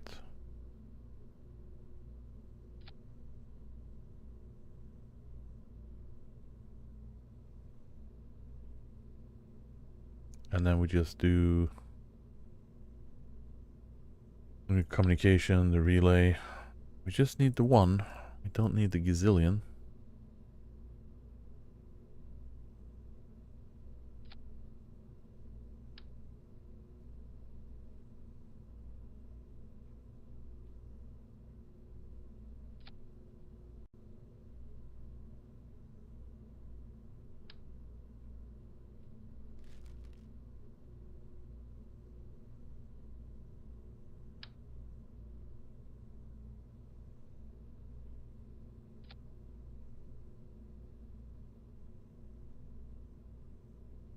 Do we just want to do that?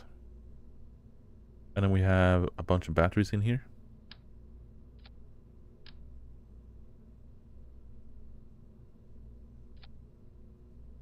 Bam. Look at that, beautiful.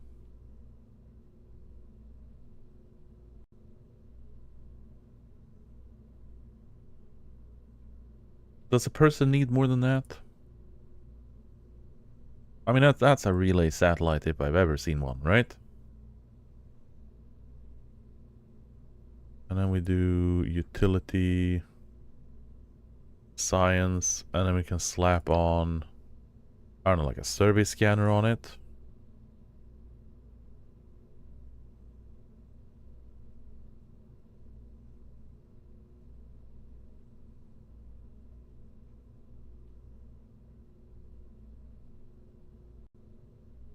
Why doesn't it want to stick there?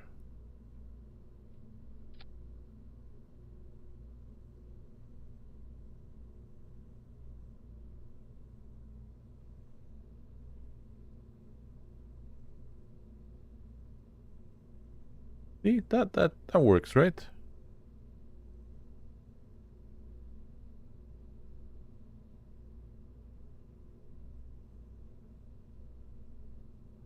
And then we deploy. So the thought here is probes for Minmus.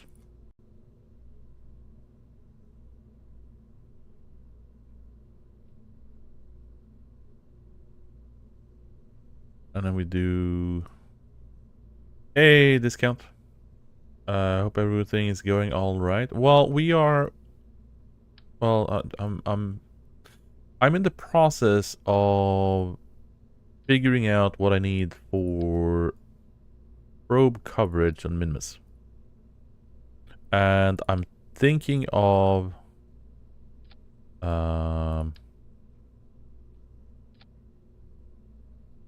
building a little bit of a probe with a survey scanner on it. So I just wanna stagger some relay probes on it. But I don't know if it's worth bringing scanners over. I think it is, but I'm not sure how I want to place them. I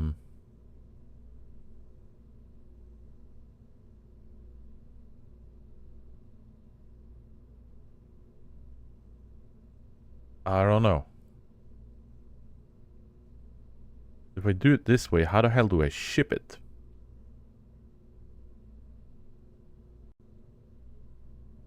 Also, ad break sneaking in there.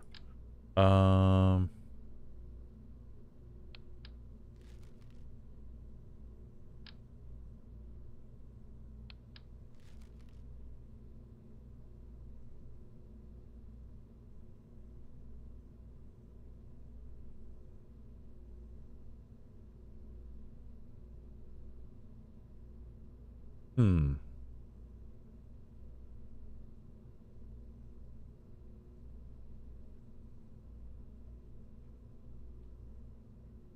No, I mean, I could do...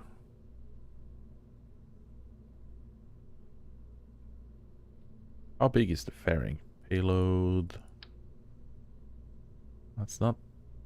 First fairing is not big at all.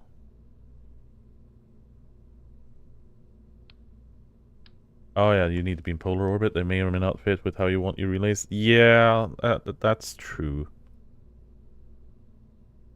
Probably want to be... Well, actually...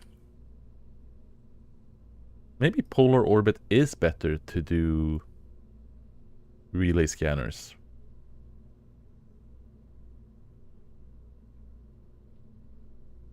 So let's save this up. Let's head over to the tracking station. Let's have a little. Let's save that up. Hop into the tracking station and see a little bit roughly what we are looking at. So coming over into planetary for Minmus, right? So if I wanted full coverage, arguably, if we have a triangular formation, any one of them is always going to be in contact with whichever other planet or celestial body that is nearby. So if these guys are here, one of them is always going to be talking to Kerbin, or the Kerbal. And then on that principle as well, it would be talking to... It would be able to transmit signals to Duna anytime it passes through that point.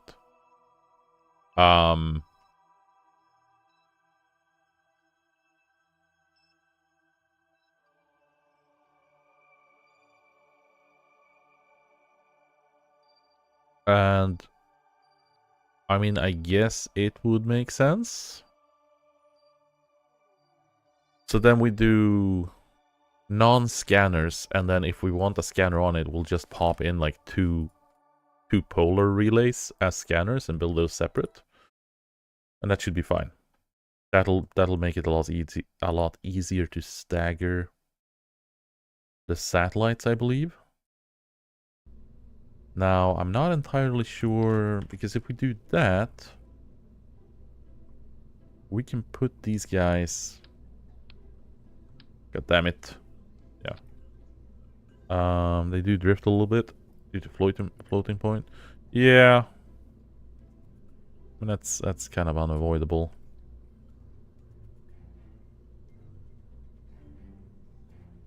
But if I wanted to save this up...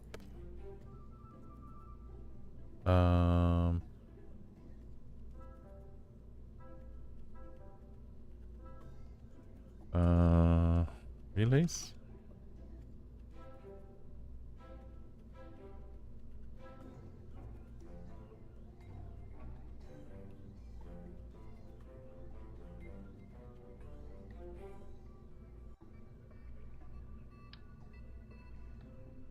Now, what the hell do I need to connect or hit to get the whole damn thing? I need to hit the probot, the freaking thing in the middle.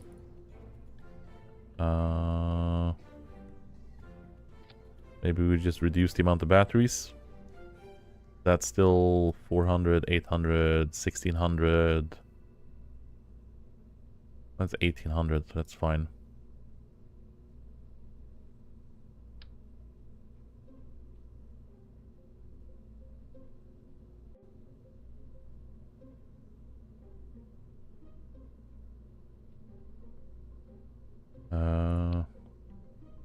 There we go. That's our relay probe.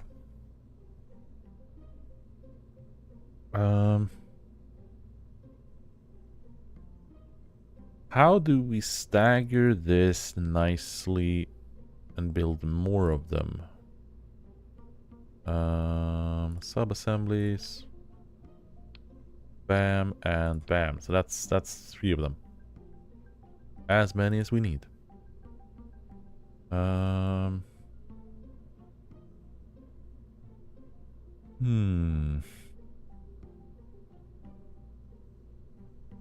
So we want to separate them out.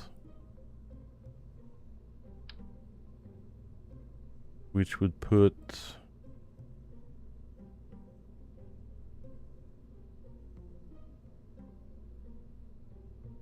I'm just thinking how they would be structurally sound to bring aboard. Because I don't have the big fairing. I might need the big fairing. Because that's the width of my fairing that I can do.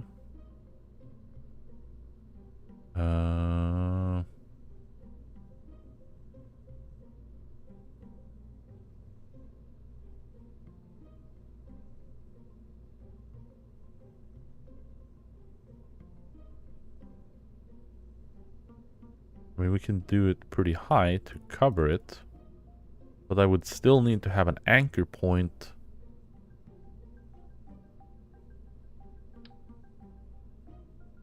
that we can deal with.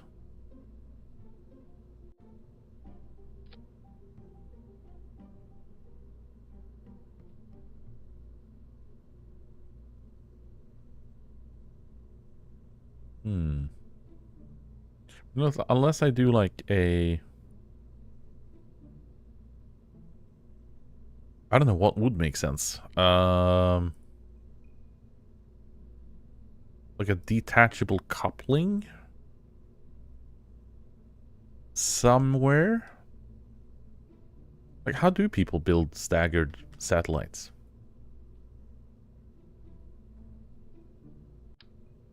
I mean, I want to have... The nice thing would be, like, have this there. And then we have this there. On the fairing is an option for interstages. Is that... Does that thing have that on...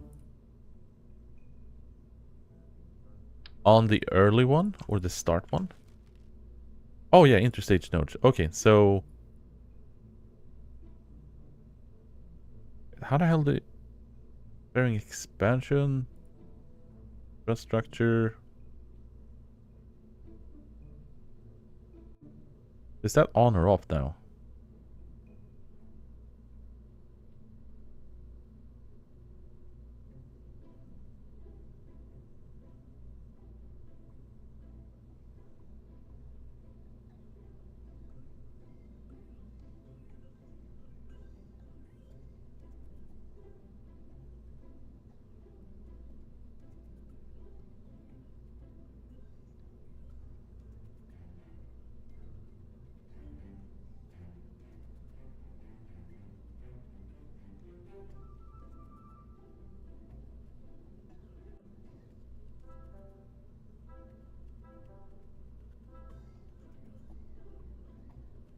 Oh, okay. So that could widen us a little bit.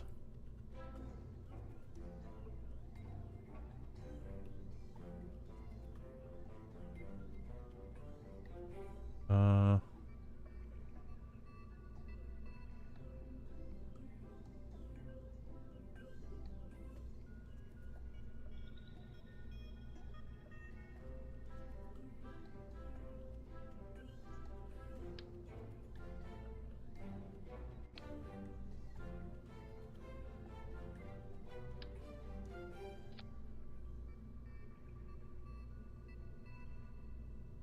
so now I did manage to put.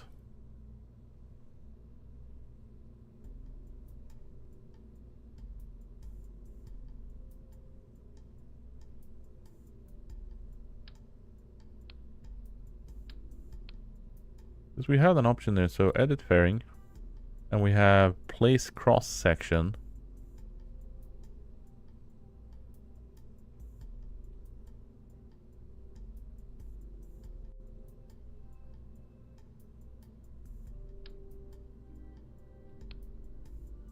And we do that.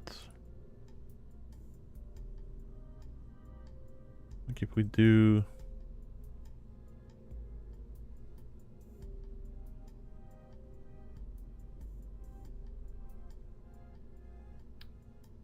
There we go. If we do this.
Do I build it and place things as I build the fairing? Or is this fairing just not capable of doing what I want it to do?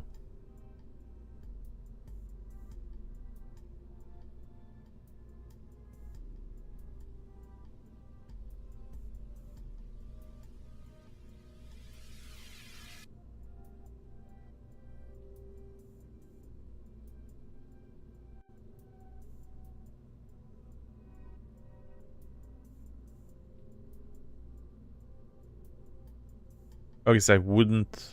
Like if I do this... Is it because this guy's too tall? Oh yes, that does have the stress structure working.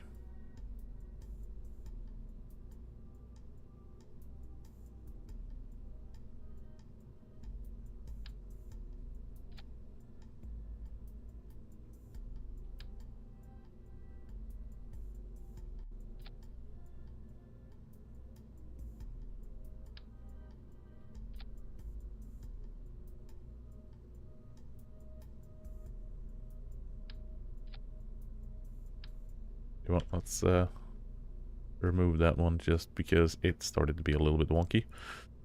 So if we do an actual internal structure of it with separations and then, I don't know, jettisons in it. Payload.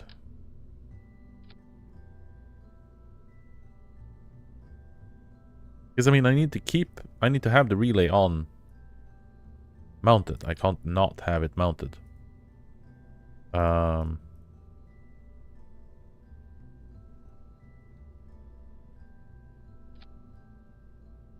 That's what I'm thinking. So if we do a stack separator here, and we just nuke that, and then we have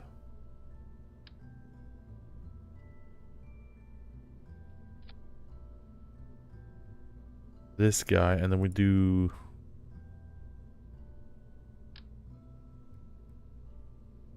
like a girder up from it somewhere, and or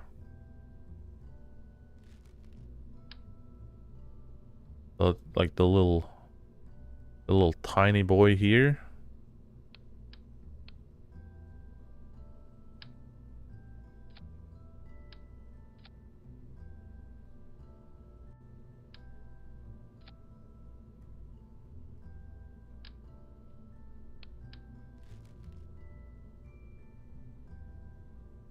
The structure on the very, yeah, but it's not tall enough.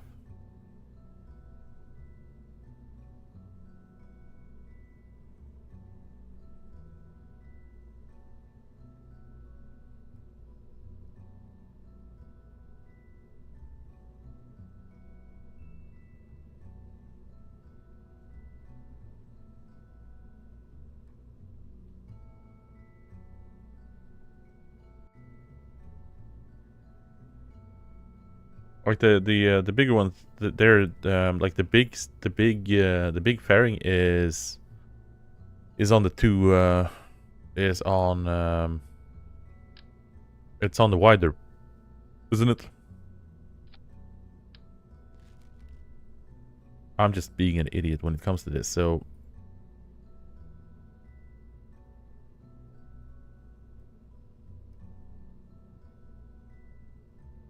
why is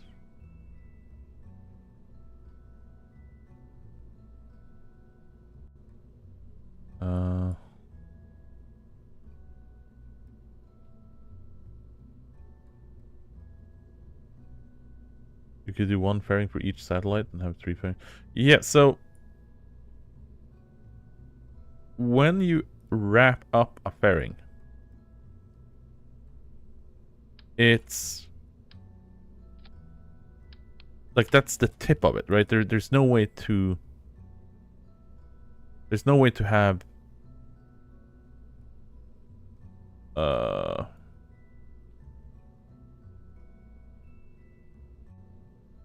like close, like if I do that, I don't know, I never got it to actually do that.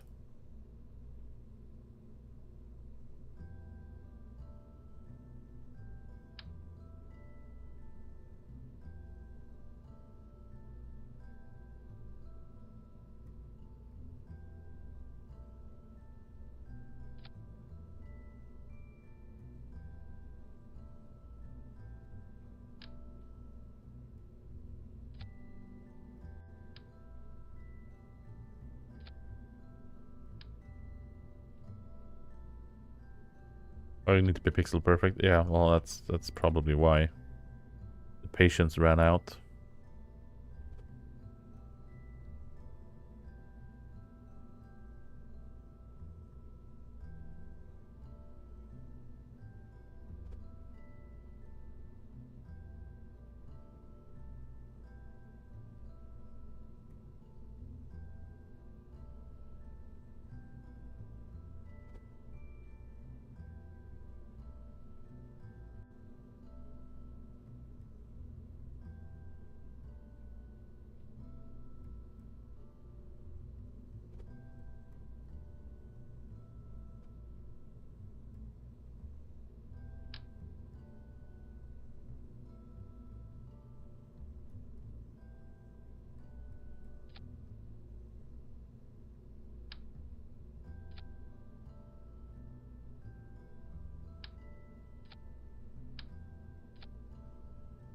Look at my beautiful little thingy.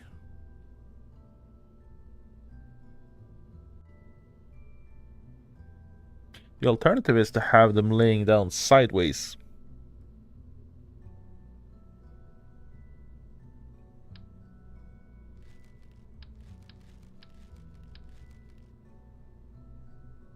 Like if we have... I don't know if we can have a...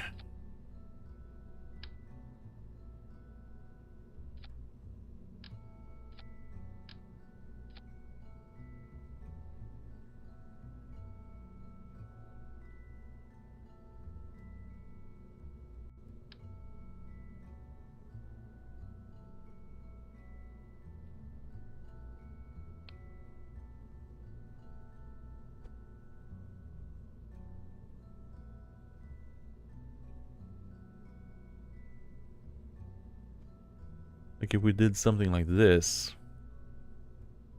and we had structural modular, we want the tiny one.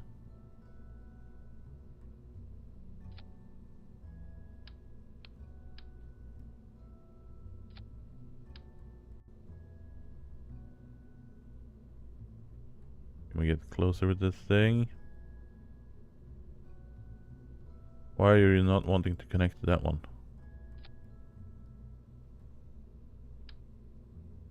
God damn it.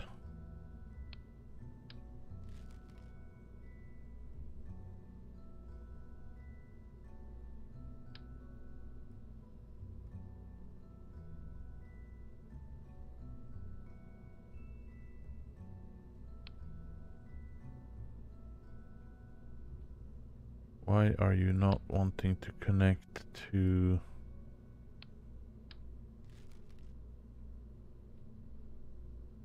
Oh...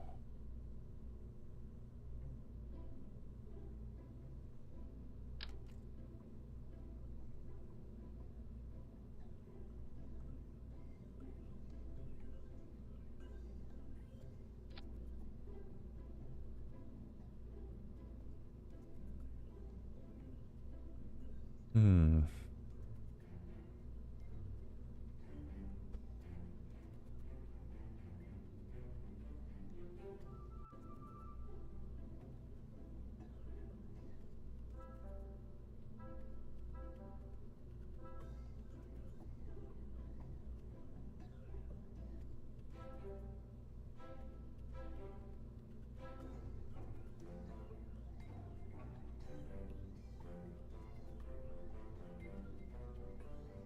Now, if we could do something like that, right? And have it deploy, or you know, the fairing is in covering this section, and then have them deploy this way. That could also work.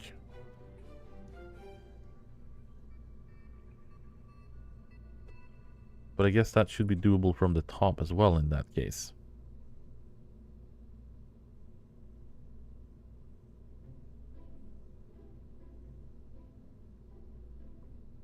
Yeah. So let's don't save that. We want to have the whole thing controlled. It's gonna need to be manned because I don't trust it, and it'll give us some nice pilot XP for a Minmus flyby. Do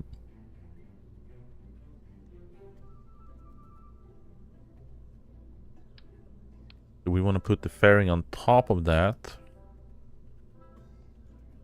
Or at least try to. Then we do a stack separator. We put the fairing on it.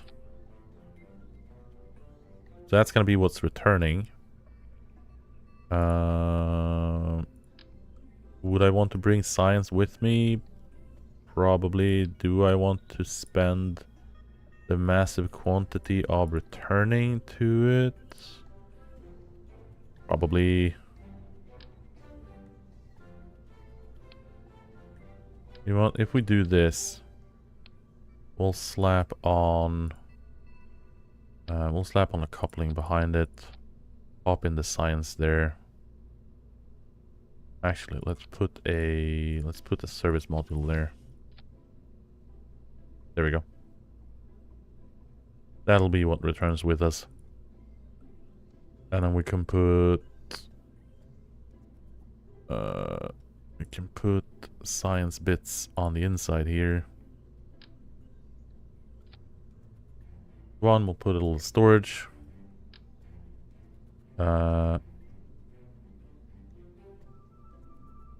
We will put a barometer.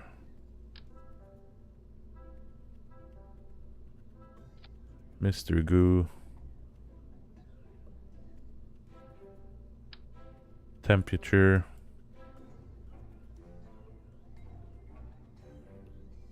Did I want to use this guy?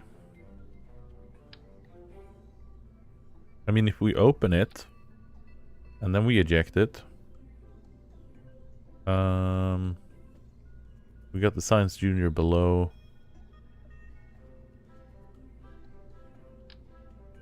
And then we have this guy somewhere here as well.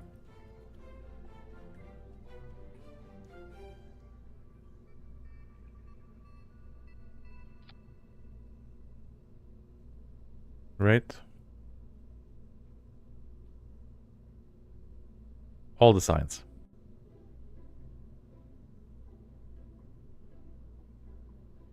And then we'll put one of those there just so I don't forget it. We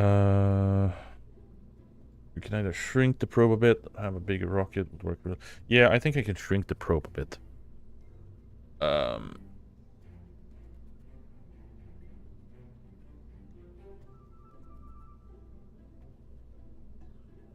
That'll be this one, and then we'll put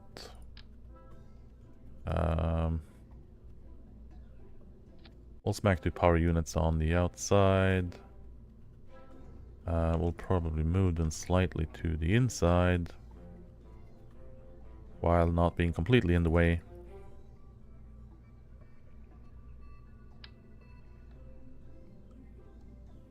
And then we will slap on some solar panels.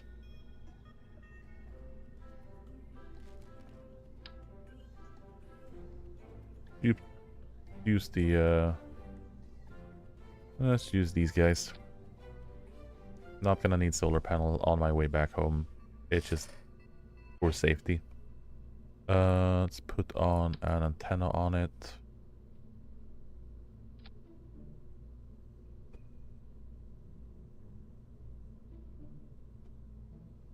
That'll be fine. That'll be fine. And then we just need a parachute.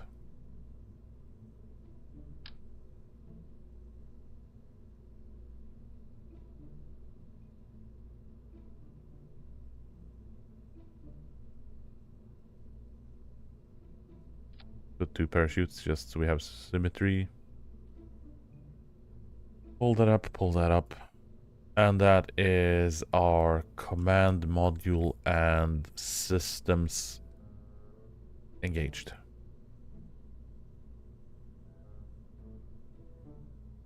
With science.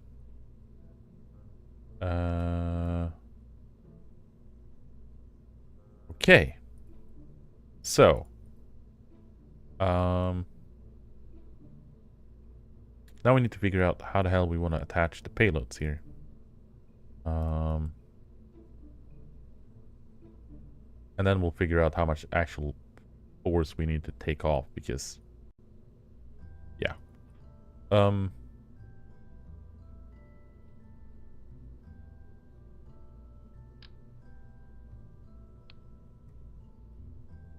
Now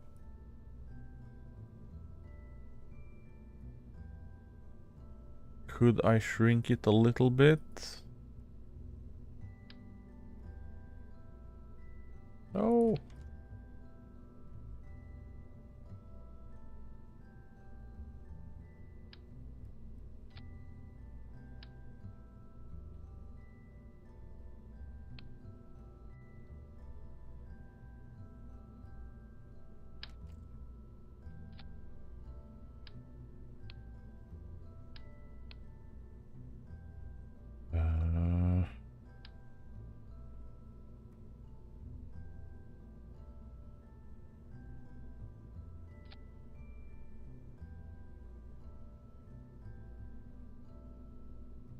I had an idea. Did I just want to do this, the structural?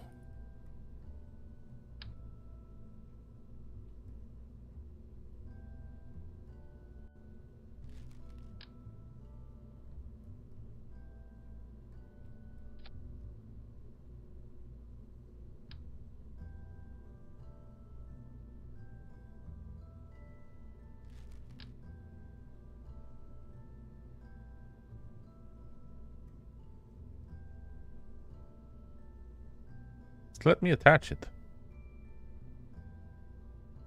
Why are you so obsessed with that?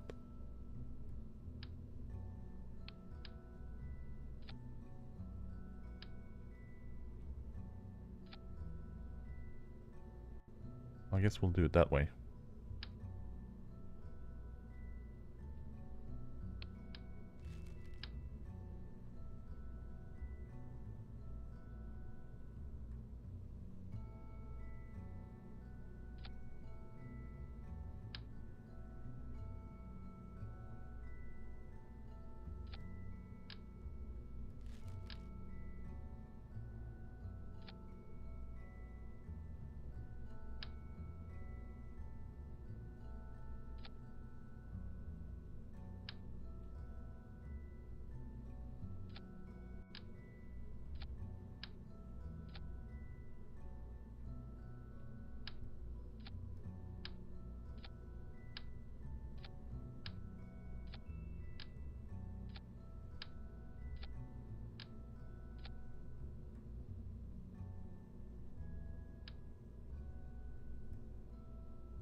That's a little bit too big. Just a tiny bit too big.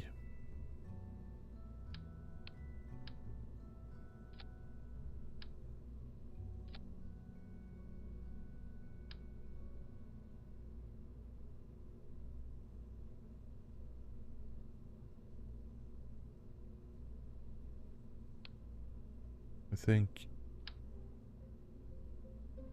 even if I go out one more.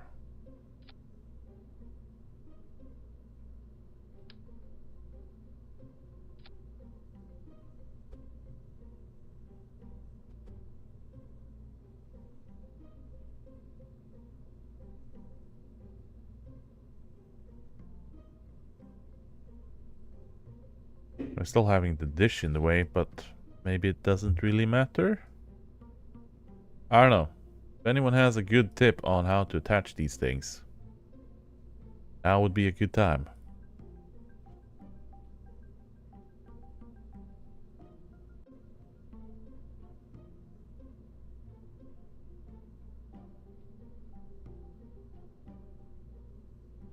I mean, the fairing can be pretty wide at the maximum. We could go out another couple of bits here.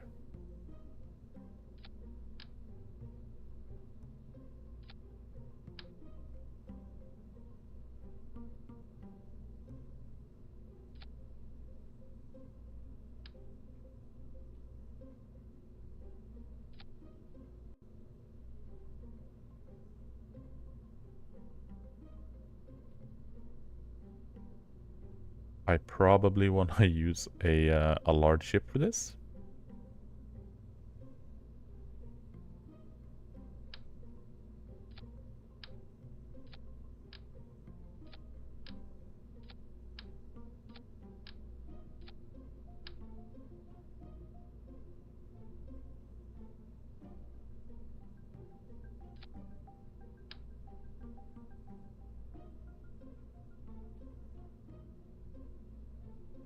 Why doesn't that want to just lock in slot-wise on it?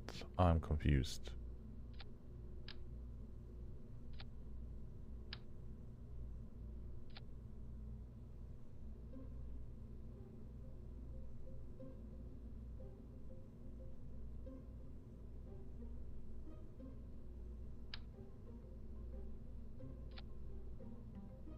Wonder how big this is gonna get. Like, this feels like a very dumb thing to do. It feels like there's better ways to do this.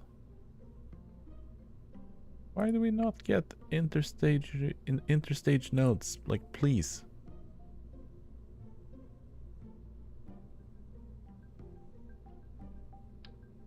Why is that not? Why is it feels so dumb?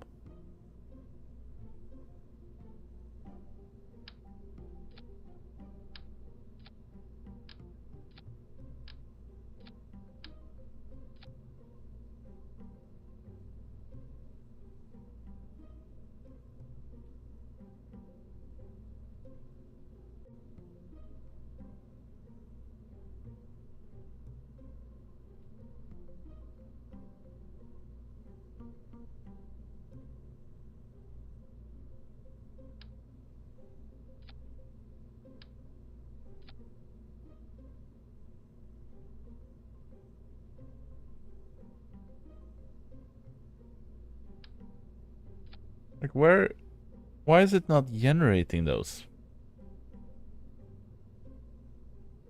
Am I like am I being dumb?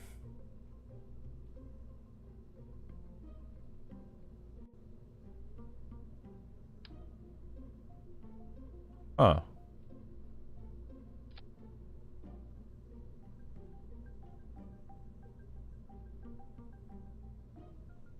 Yeah, so that's just the visual. And then we have if it's ejecting or not.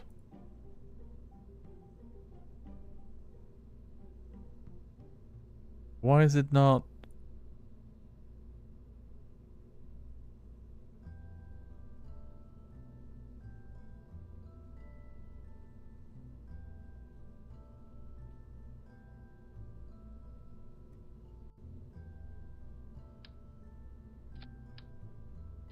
Like, where's the whole staged thing?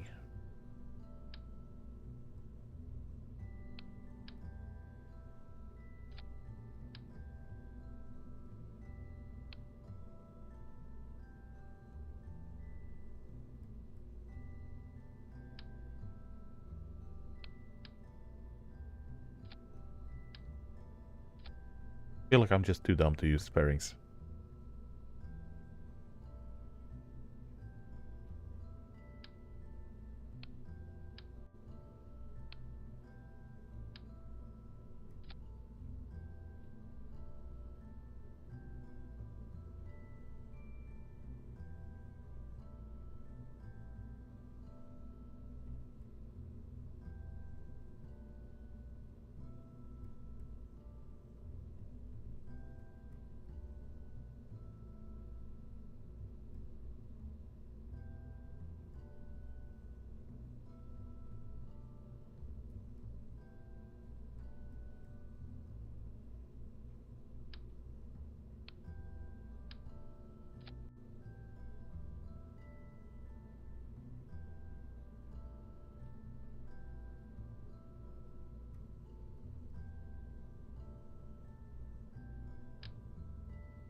I'm just confused. I'm just not making heads or tails out of this. Like I said, I don't know if it's just because it's the first pairing that's shitty.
Oh, it's the like I was getting I was getting the truss structure.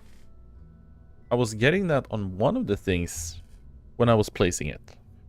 But now I'm not getting it at all, and I still don't understand how the hell you get interstage nodes. Because I would presume that you would place them... Right, see, see, this makes sense. Why is it working now? Because I would presume that the interstage nodes is happening on each segment of these guys you place. If I place one here, and then I place one here, and then I do another one up there, and then we close this off.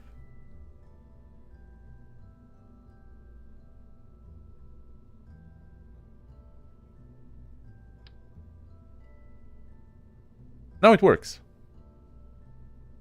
Now it works. I just freaking mystery. But yeah, so the staging ones is built based on the placement of the things. That's the place the nodes were. Yeah, but the nodes doesn't exist until the fairing is built.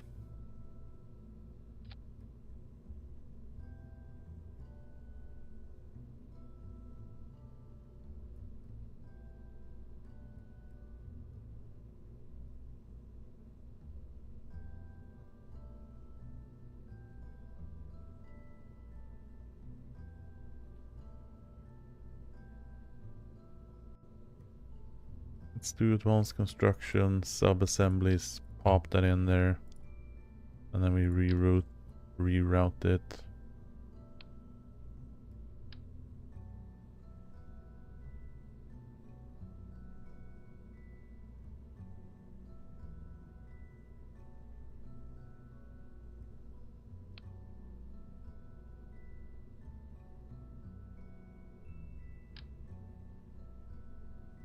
Why is it thinking this guy is a thingy?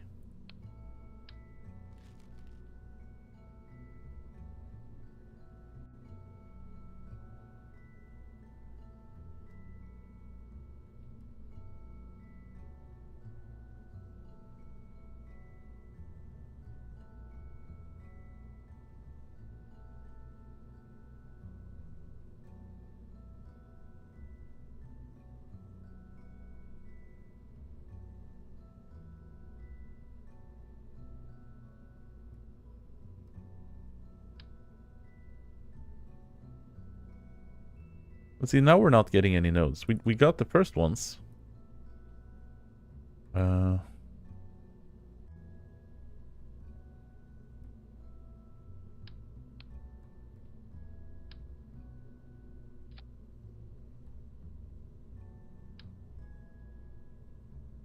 Why is it only doing them up? Is it only capable of doing a certain distance?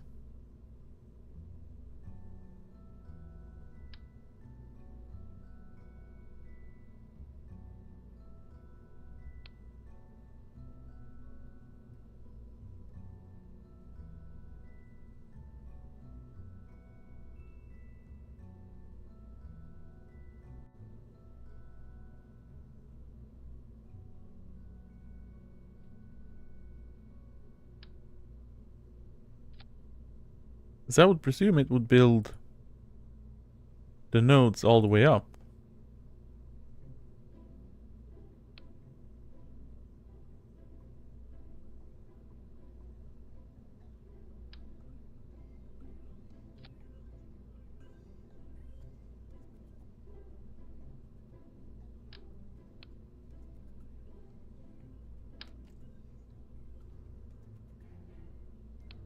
I mean, the fairing can be pretty freaking big, height-wise.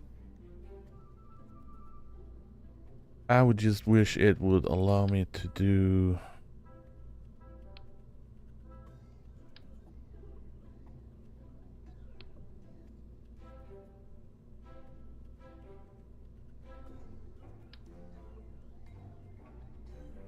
Like, what would happen if I actually put this here? Is it gonna demolish the freaking thing?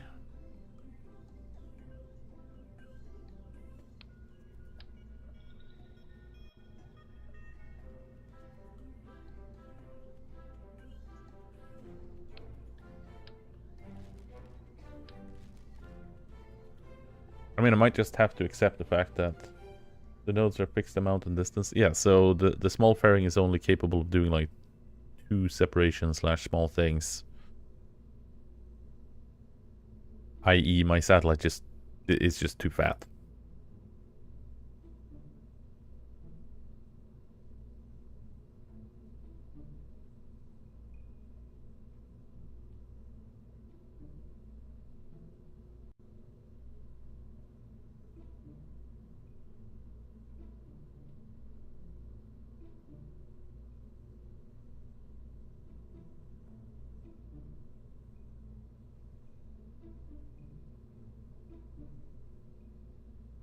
Yeah.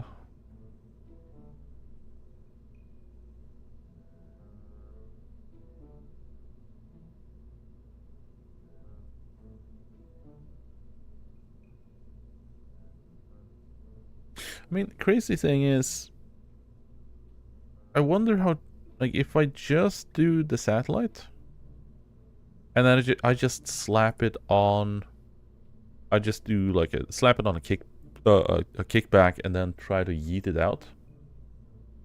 Since if I'm not gonna be doing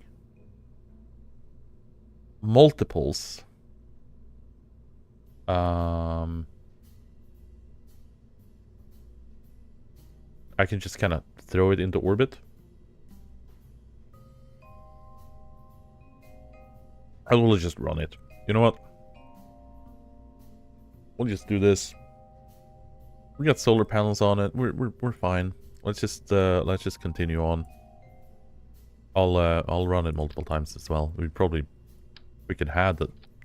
have one there already if I had actually just flown them one by one. One tank is probably not gonna cut it considering the weight we have, so let's do the big one. Engine, Terrier, or do I want to go?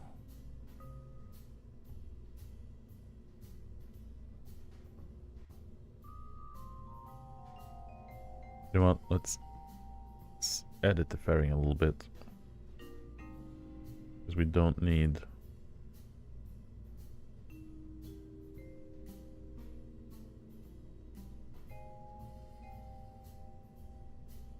There we go. You don't need as wide of a base as I had it, but almost. And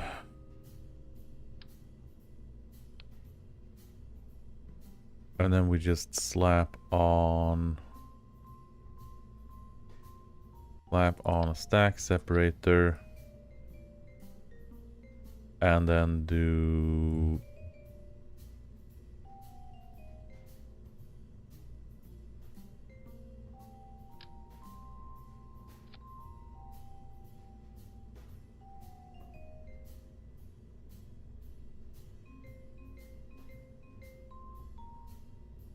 $1,700. Is that gonna get us out there? What do we need for Minmus?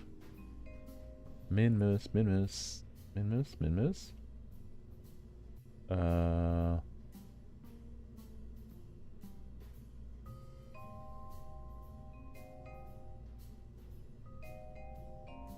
This geostationary orbit should be like 1100, right?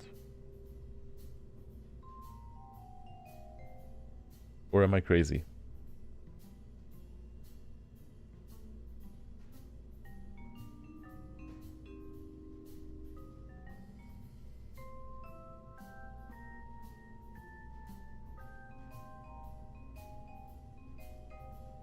That's 90-second burn time on that thing. And then we got the Terrier for the last bit. 3,400 for orbit. Right. But that thrust is gonna increase. But not by a lot.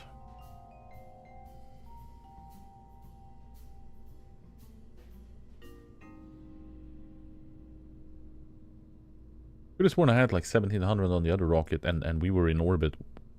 Well, technically, yeah. I don't know. It's weird.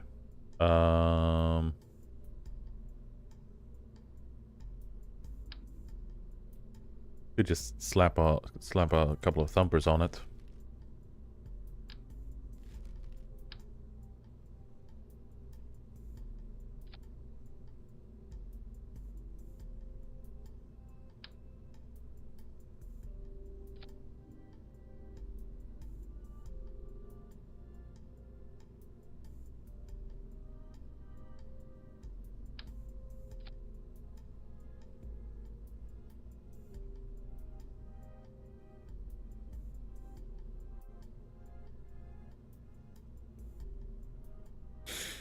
Uh, 1165, 1024, and then 552. But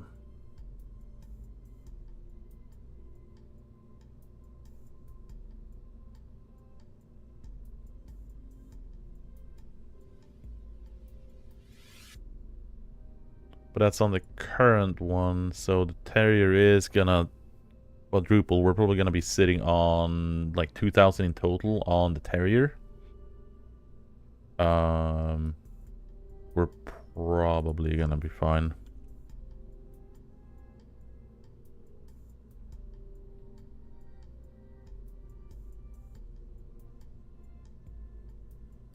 And then Jebediah as the pilot.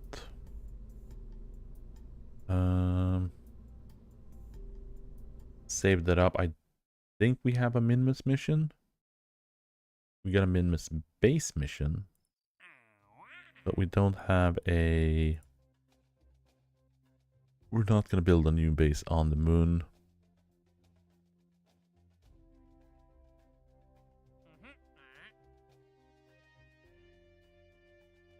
Not gonna do that either.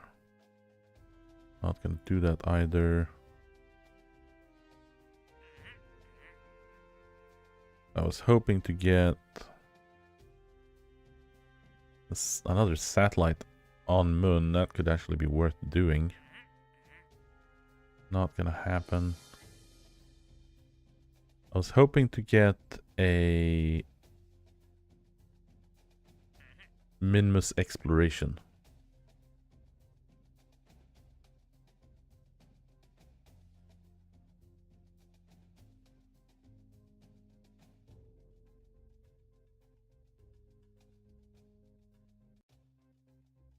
Nope.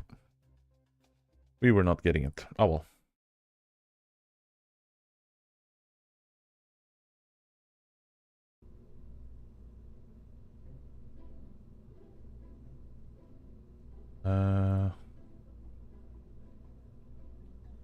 We do some aerodynamics, throw some winglets on it.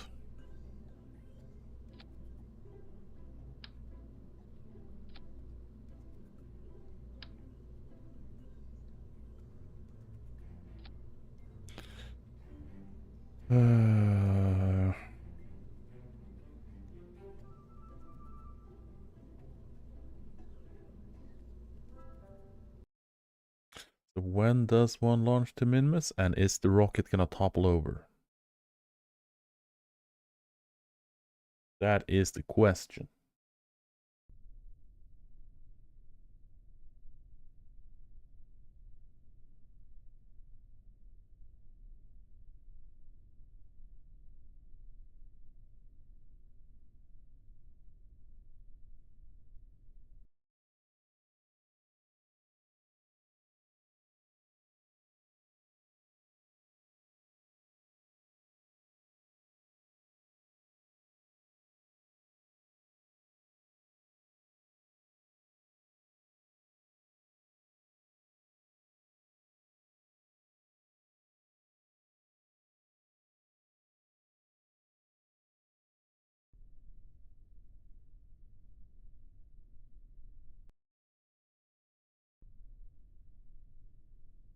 Now I forgot to throttle this down, so we only have 1100, and then we'll see. We get 42 seconds burn time, and that's going to be another 30 seconds burn time.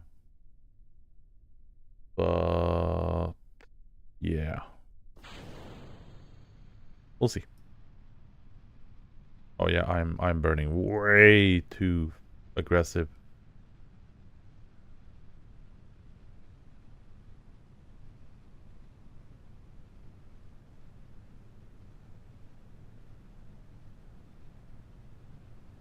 Ooh, yeah.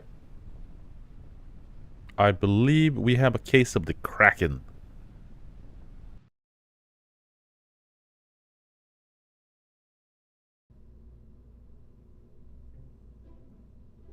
Bendy rocket. So,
come on, Struts, play nice.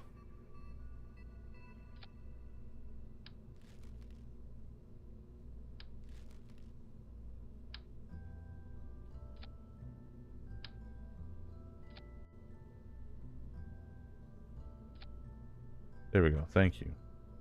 And then we do this. Move it in.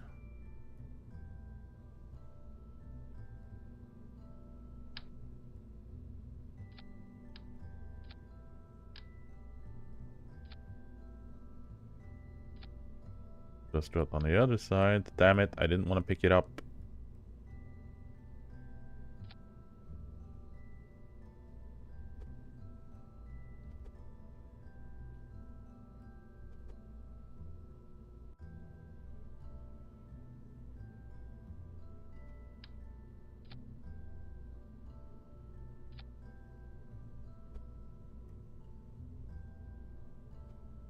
There we go.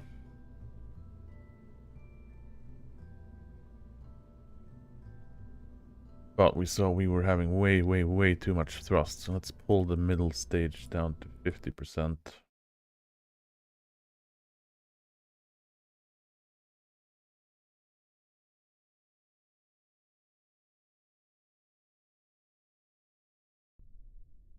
Let's see if this works out.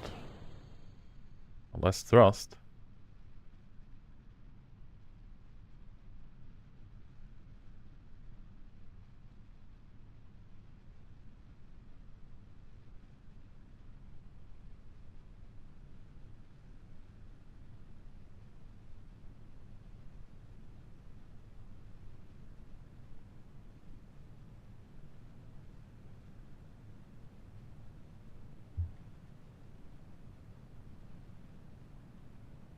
We are fighting the freaking atmosphere here. We're going a little bit too fast. Just a little bit.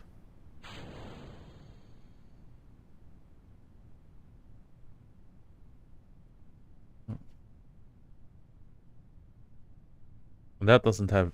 Ooh, yeah, there we go. Yeah, it just had enough propulsion to carry us up.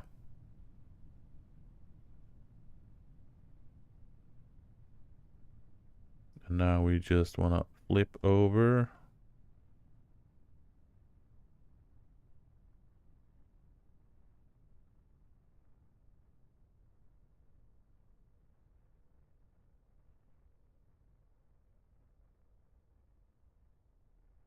That's not too bad.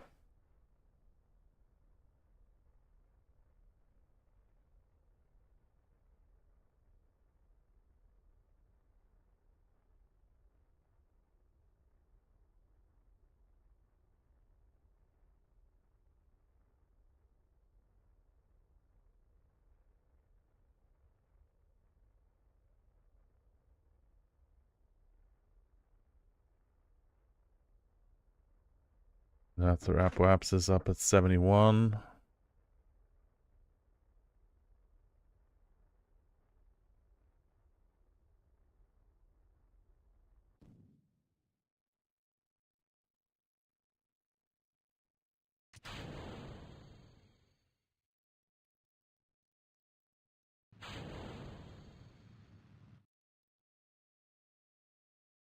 Unlurk. Welcome, welcome, Defiler.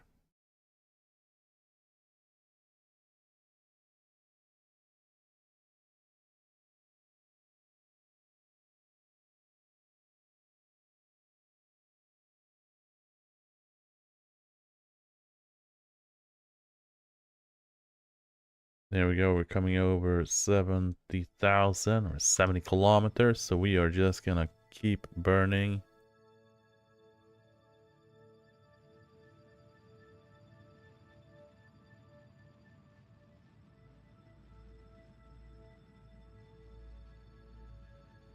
Slap that prograde. Probably wait a little bit longer.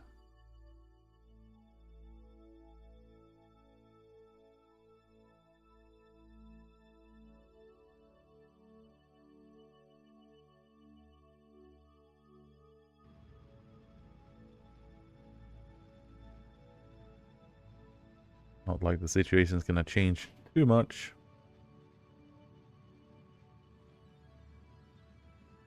I should have just kept burning. Oh well. That's fine.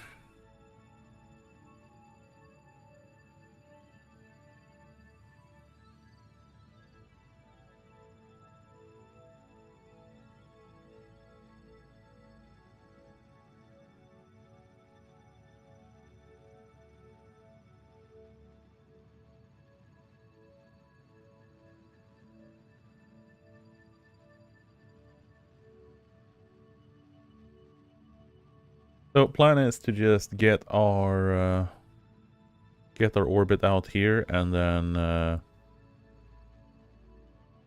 look at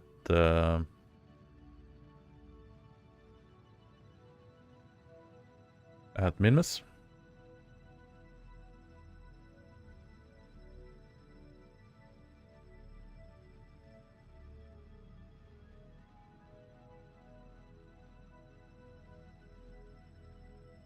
And I don't know. I have no idea on our fuel count, to be fair. Like, once we're in orbit in Kerbin, or Kerbal, we'll see what we're looking at. How do you rocket intersect? Rendezvous go around the moon? It got so close that we slammed one of the solar panels on the rocket into the probe at like 0.3 meters a second or something. So it ripped one of the solar panels off the rocket. But the probe was fine. And then we managed to just slap on the inline wheel and got that mission completed.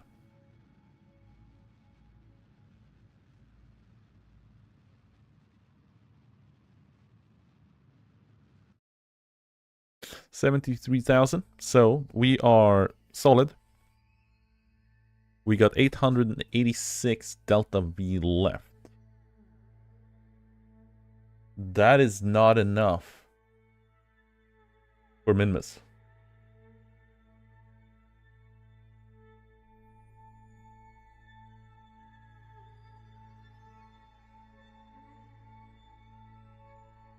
Or is it?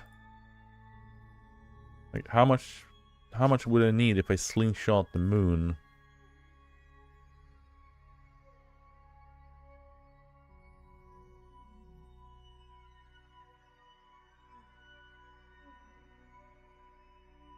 I don't have enough. I really don't have enough. I need more fuel.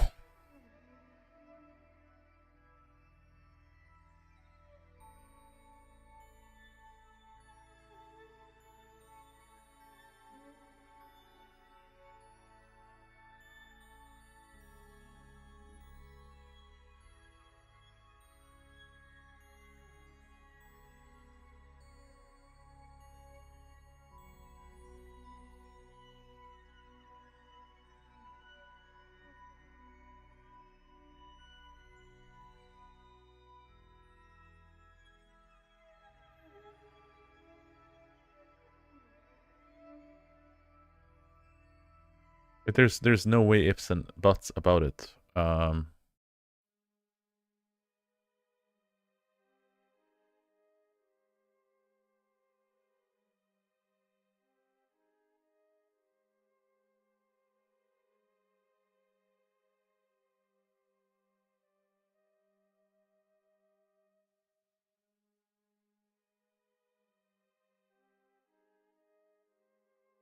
Because there's no way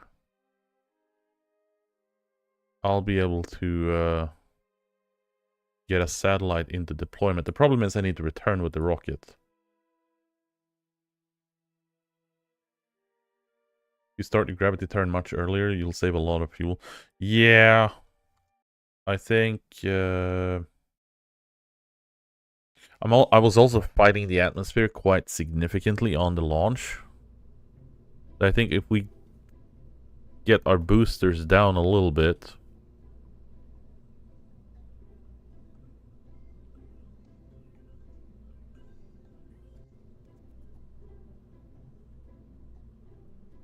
So why is... I don't know why... Not like I'm reducing fuel. Reducing the thrust count. Why is the delta V going down?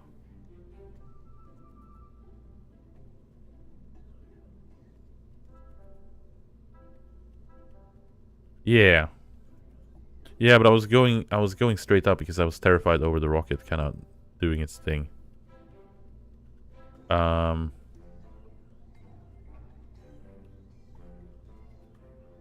And I think if we reduce the thrust on the solid fuel, we have a longer burn, which will allow us to utilize that better. Coming higher up into the atmosphere.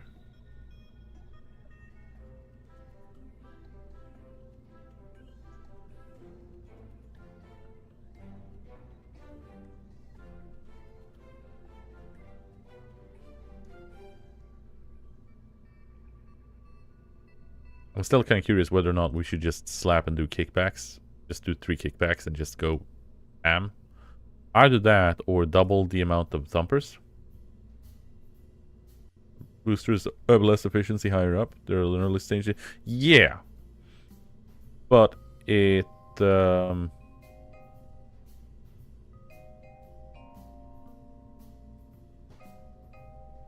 well, I mean, I would argue that they might be less efficient than a better engine, but my better engine is, like, I would need more engines. This atmospherical thrust is on 590 versus vacuum 670.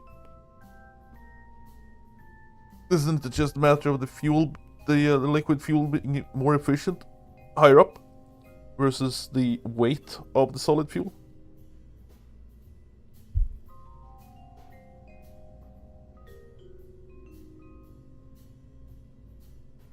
Anywho. Let's see if that adjustment does it. But no, it wasn't so much as fighting the atmosphere on efficiency and whatnot. It was, I mean, we saw the main stage solid booster. It could barely keep up until we passed that, what, 18,000 meters, and then suddenly it had no problem with the thrust-to-weight ratio.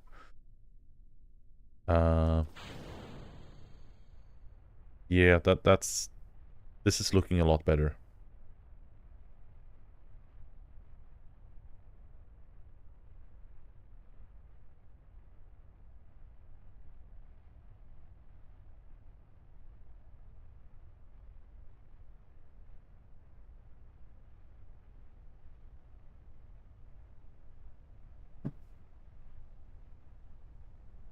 I mean, we can see how much it is increasing in thrust as well.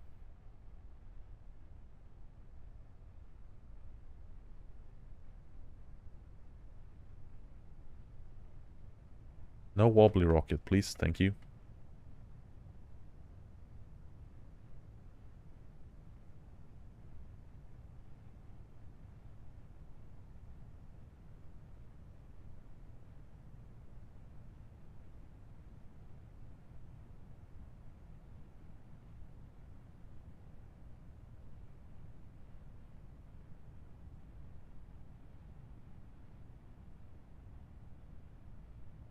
Autostrut is your friend. Yeah.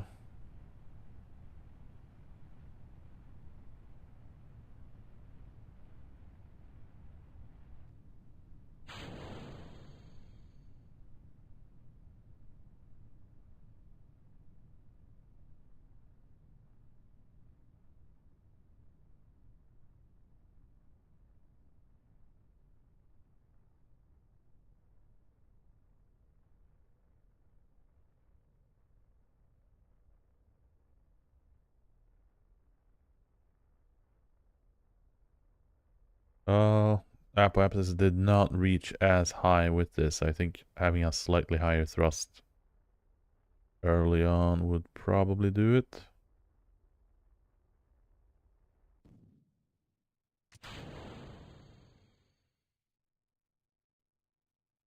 Very long rocket because the rocket is a booster.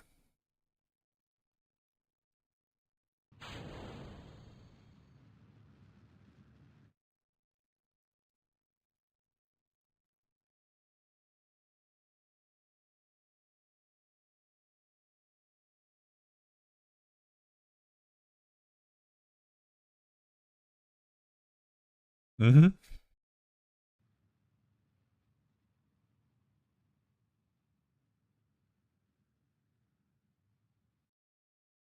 Yeah, the sustainer, the central stage is is a solid fuel booster.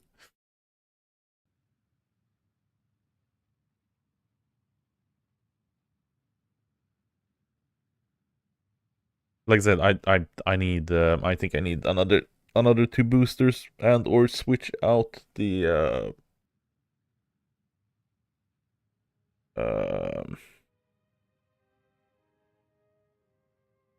uh switch out the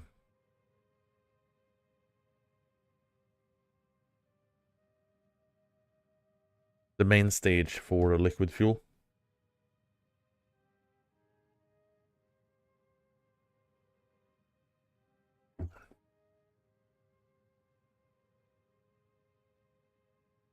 Because like I said, we need, what do we need? We need like 1500 to get back. So yeah, we're just gonna go back to vehicle assembly. And we're just gonna do this. And we are gonna do a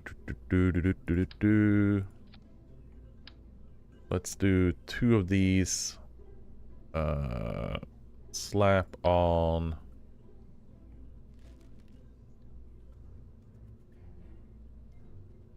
It's not like the solid boosters has a gimbal, so we don't necessarily need the gimbal, we just need the thrust.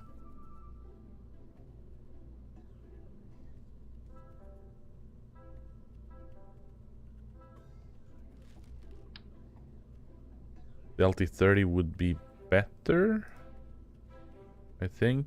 That's 7. It's using slightly less fuel, but it's got more kick. And then we just do couplings, put on hydraulics on it. Do bam bam. Engines, kickbacks. I love the fact that the boosters are as tall as the fucking rocket. You know what? I think we might be fine with dumpers. We do 4 of them.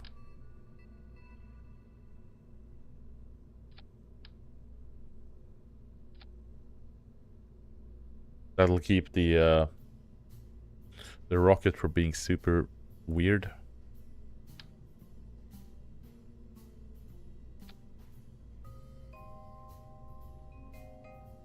And then we just do winglet on these guys.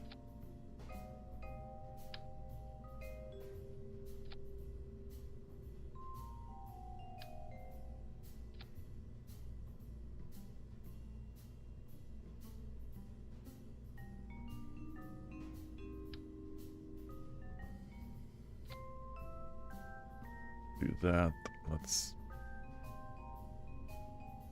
move these down. We probably want a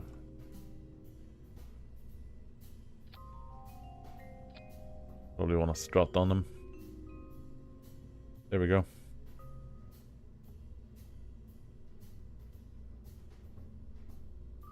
That's looking much better.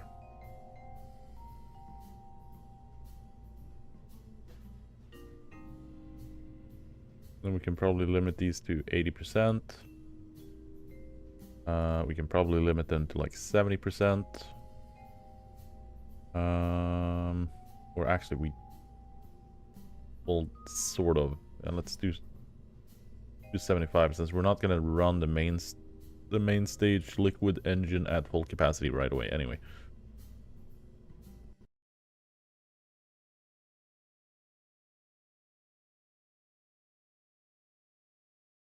Tall as the rocket.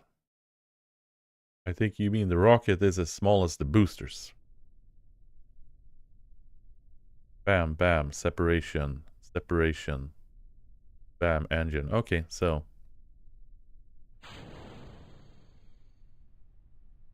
Yeah.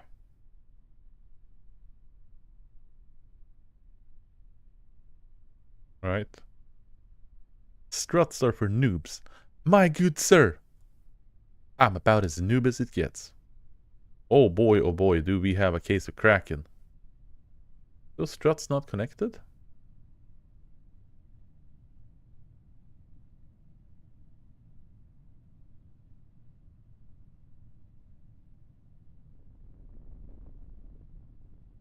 Yeah, those struts decided to not be connected anymore.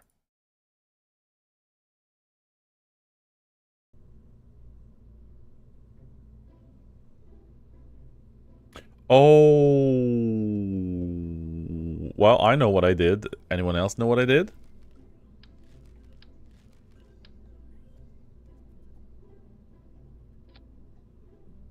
The struts were connected to a girder that was sitting inside the booster.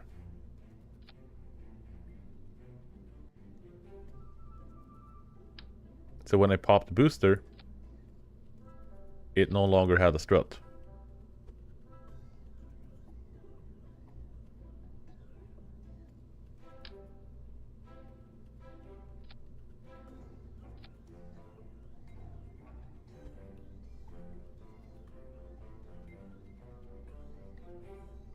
There we go. You got a case of auto strut and rigid attachment to turn off.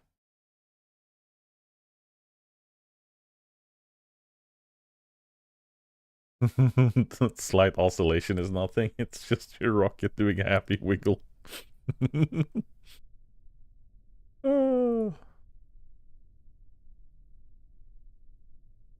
I mean, you might be right, you might be wrong.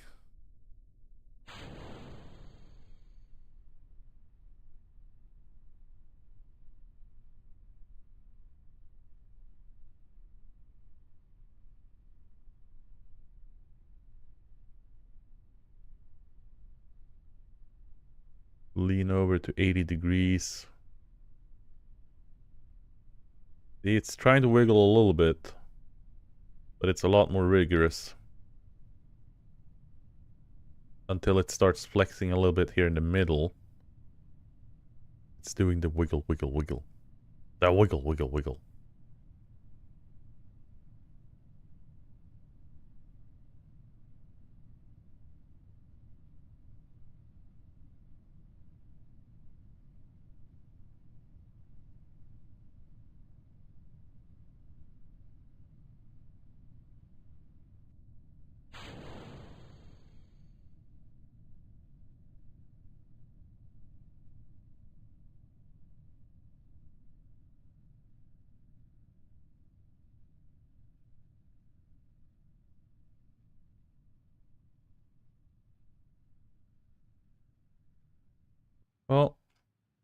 Let's see if this works.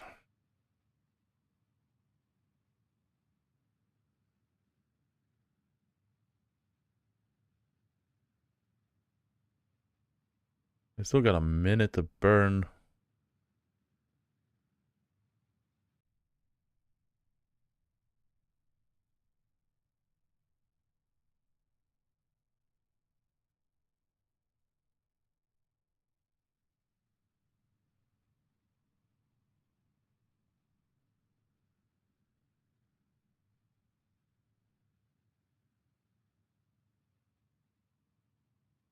There we go. There's still 36, 35 seconds left to burn. We are just gonna get speed now. That worked better. That worked a lot better.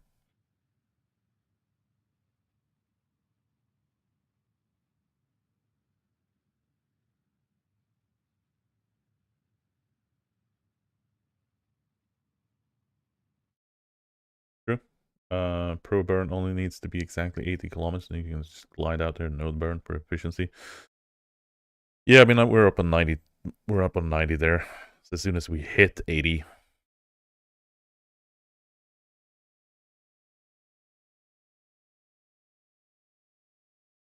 don't need to fight the atmosphere more than we have to.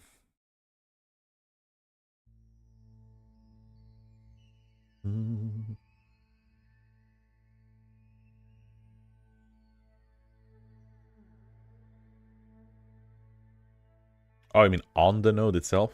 Well, yeah, I guess we are far enough that it doesn't matter, and we are going fast enough.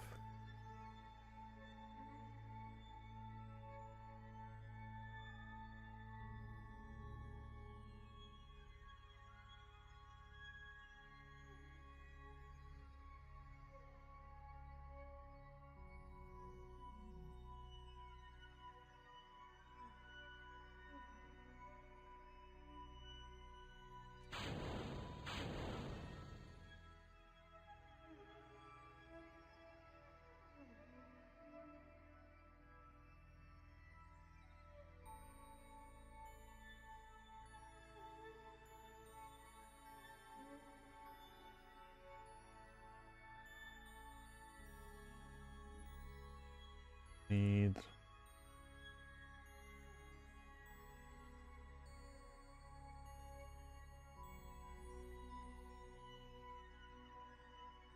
We just need to get to Minmus.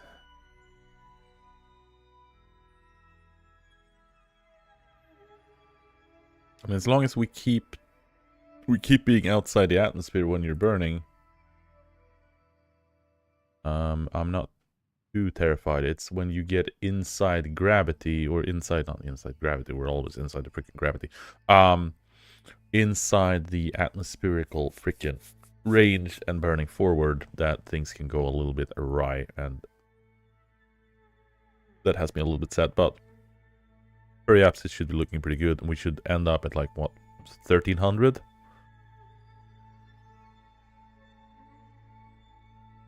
I like the wiggle, wiggle, wiggle of the freaking circle.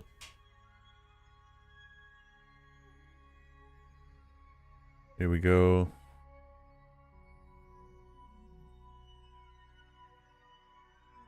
Nej, jag har inte kameran igång.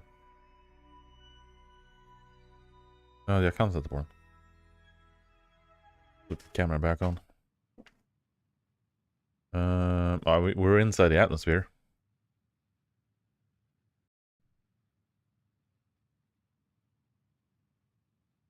Which means our apoapsis, we're fighting everything right now. Like our periapsis is not going to be going high enough.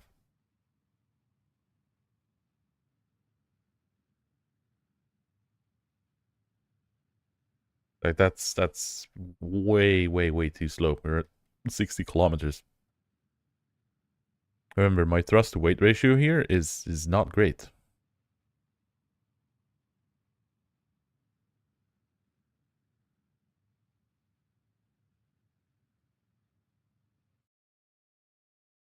I mean, I could probably have stopped burning up for a while.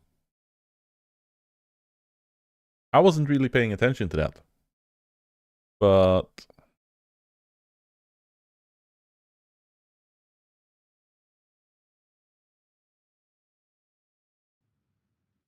Right?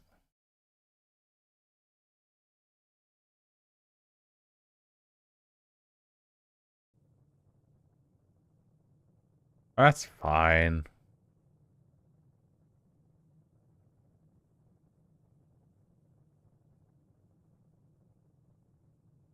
Well, once again, because I wasn't paying attention, I don't think we have enough fucking juice to get the Minmus.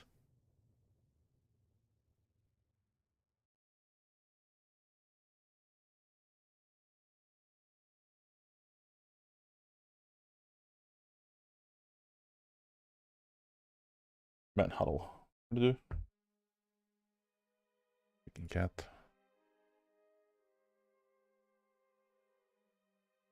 Rather a few orbits with efficient burns than half an orbit with an inefficient burn. Yeah. Is that we could have done that more gracefully.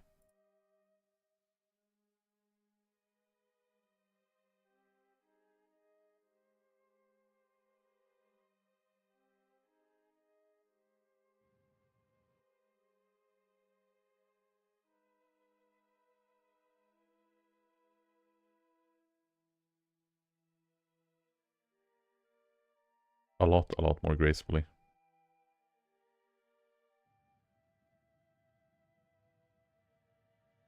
There we go. Bam, bam. That's 830. I think we could get us to Minmus orbit. But I don't think we can do what I want to do.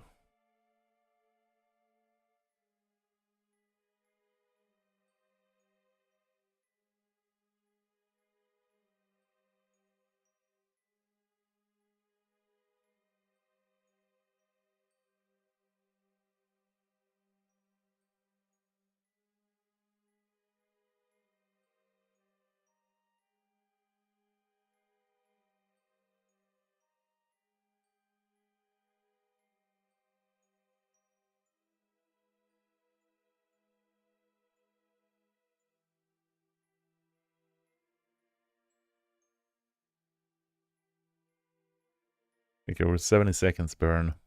835 delta V.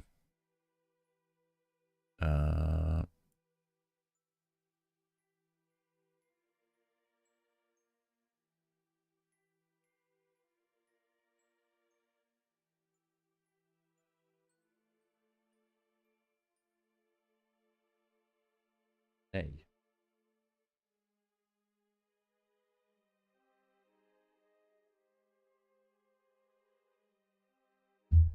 Lägg den ner.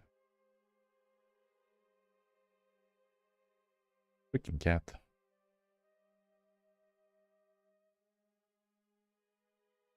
I mean, it is what it is.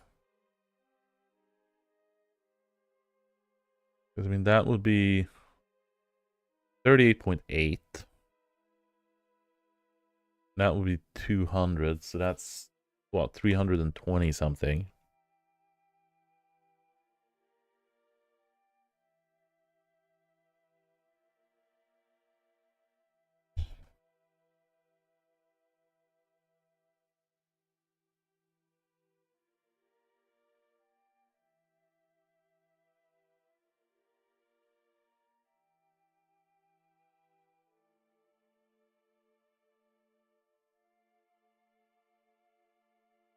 Freaking cat.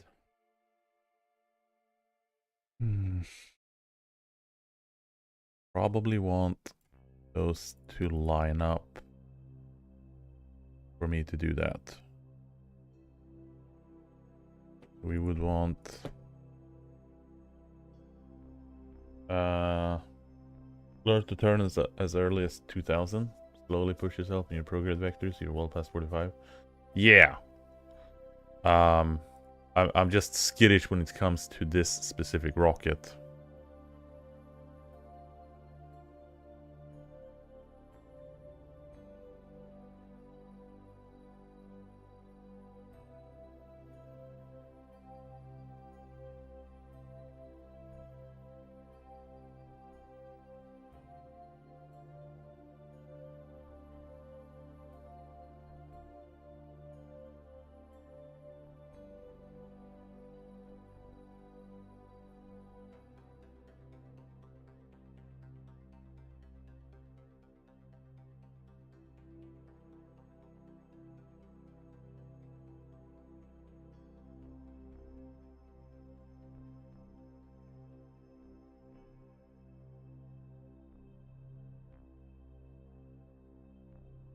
I don't think I wanted to hit the sun.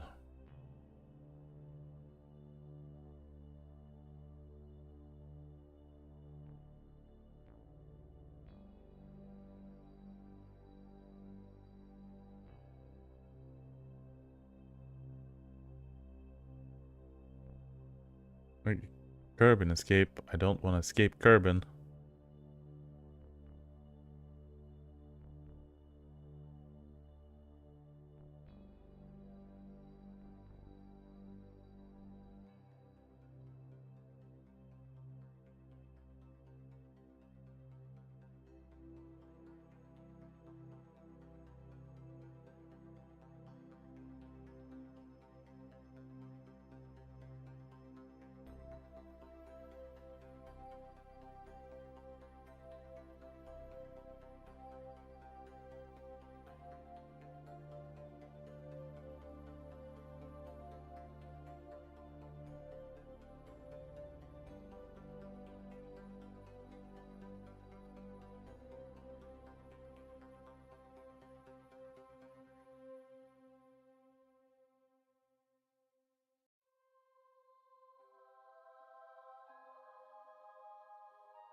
I need the sun. I need the sun. I need the moon to be where it is now, but I need Minmus to be down here somewhere.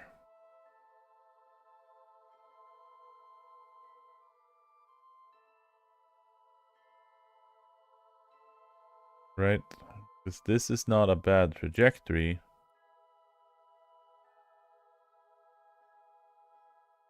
I just need Minmus to haul ass.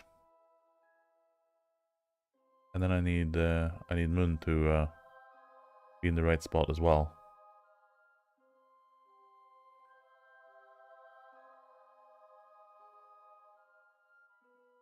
Minmus is tilted like 15 degrees. Well, I mean, when I get flung by the moon,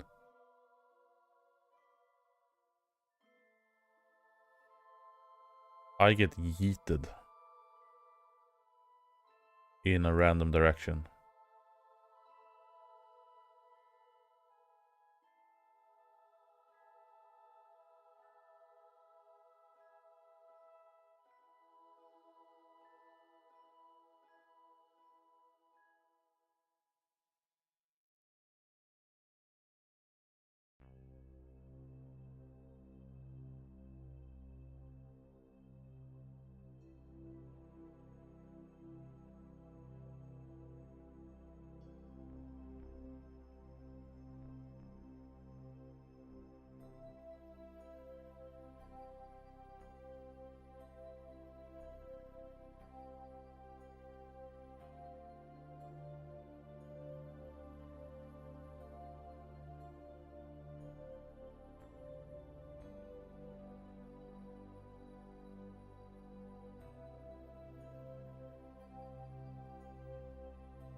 I would see why I see why I'm not getting a Minmus encounter when I'm getting yeeted by the moon.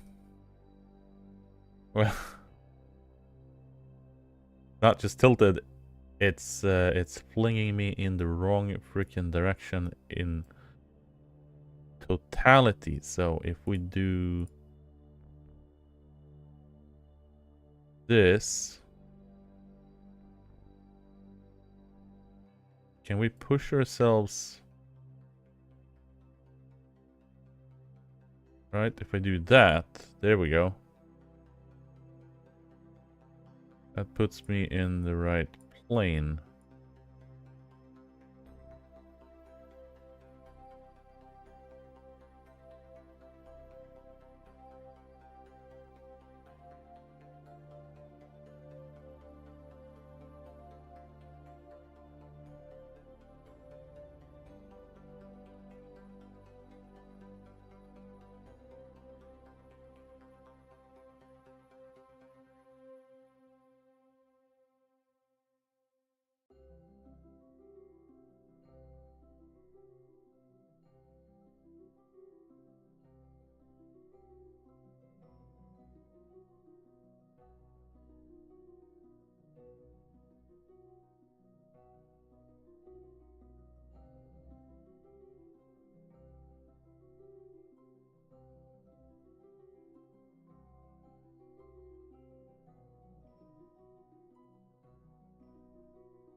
I don't even know where I am anymore.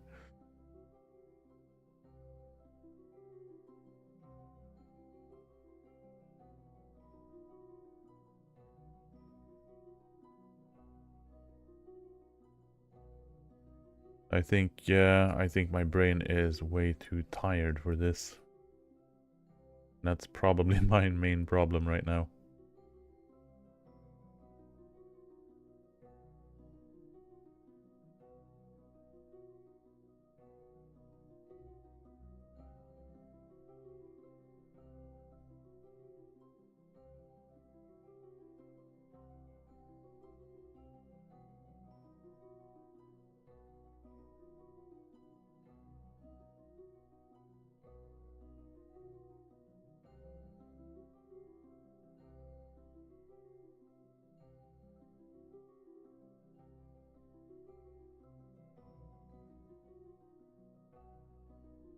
I mean, even if I do...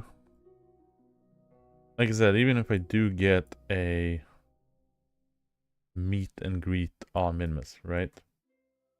Don't do it. Ejection from the kernel system. Like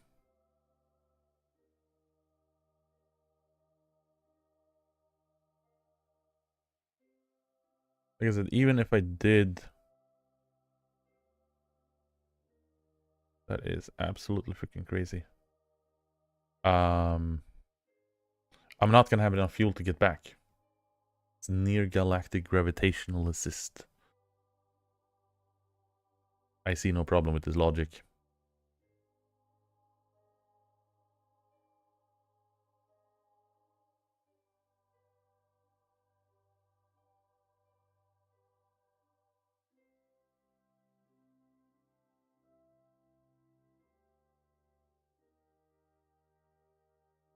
Love the angulation I get there.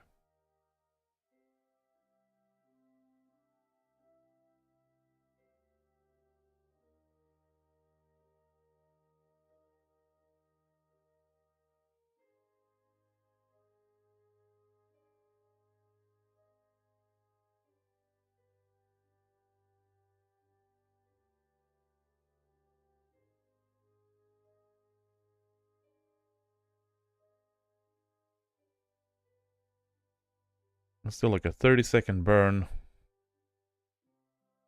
Even if I do manage to meet up, like now Minmus is in a horrible position because it's gonna take time to get there. But even if I did meet up with Minmus, it would be 400 second to get there. And it would be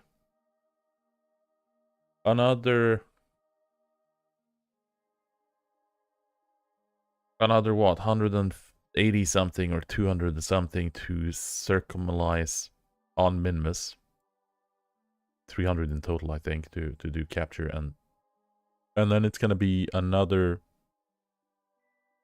400 or something to get back home, or 800 in total, which I clearly don't have. Like, I would need 2000 Delta V now in order to make the trip. which means I need to get out in Kerbin orbit on my main stage. And then have the 2002. Well, yeah, 1400-ish. But if I do 2000, I'm good. But it is getting late, and I got an early morning, so I'm gonna throw in the towel on Min-Mess Relay. I was hoping to be able to do that, but we did manage to successfully get a satellite repaired. And that in of itself is a giant accomplishment for me because I'm horrible at rendezvousing.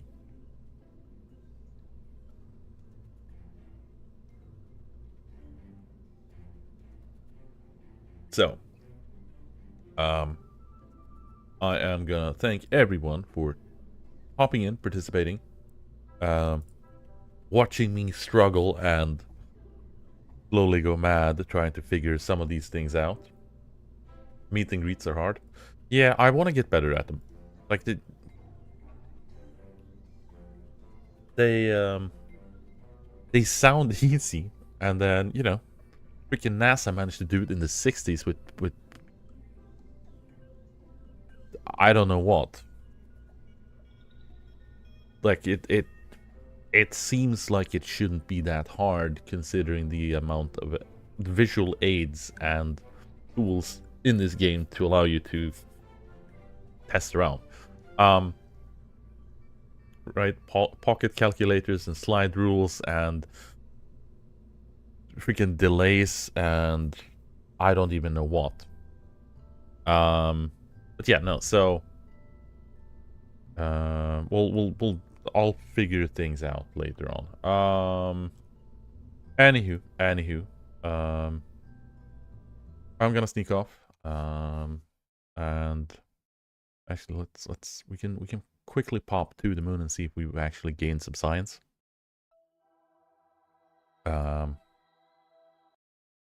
While we were doing the relay repair thing, because I don't think I popped in and checked it during that time.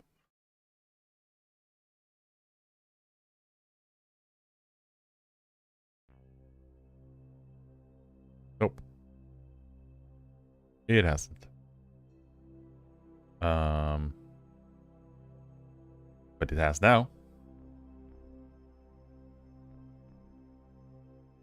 I will do it. I will unscrupulously do this.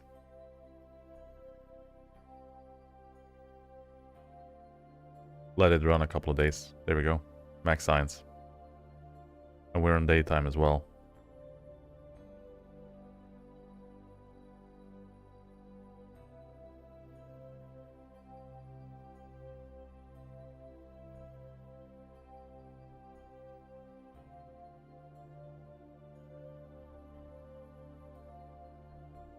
Start research. Bam.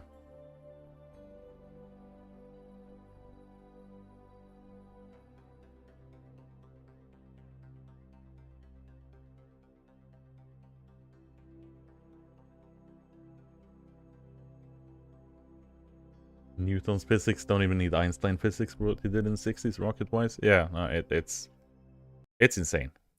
It's absolutely crazy.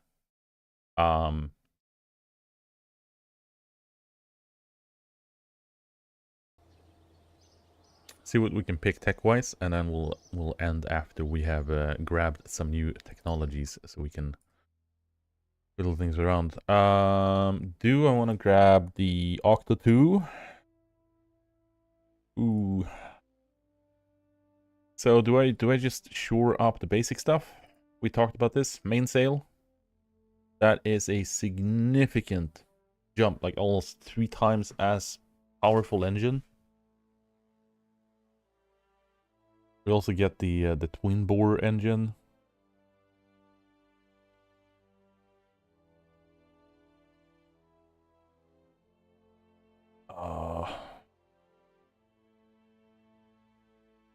That is a lot of fuel.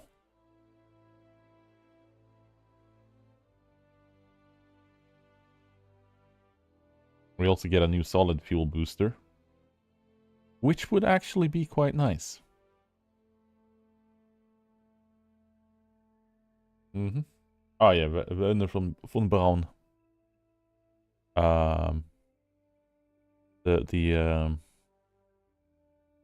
crazy freaking ahead of its time with tech.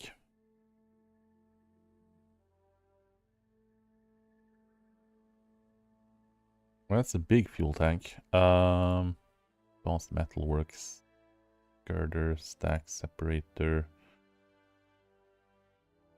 I mean, that's the big airstream protective shell on the big rocket. F1 on the Saturn V, still the most powerful engine ever built. Yeah, that thing's freaking insane. Absolute pure insanity.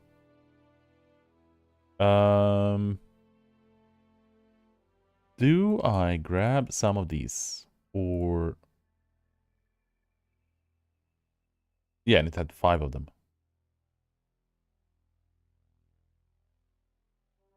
Do I grab more electronics and the unmanned tech?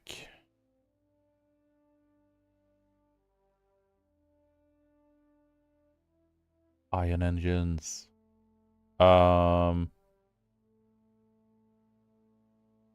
Or do I grab these guys?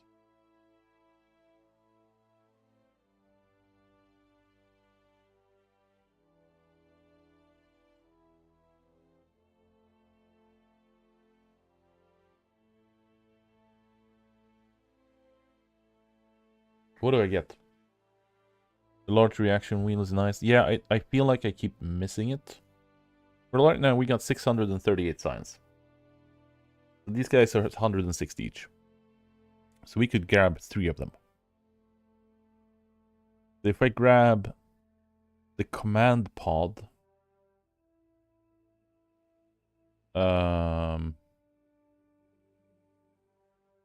specialized control... and the heavier rocket...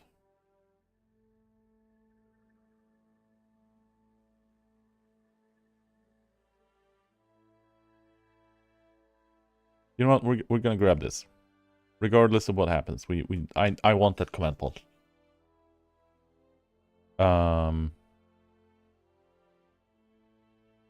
Question is specialized control and heavier rocketry.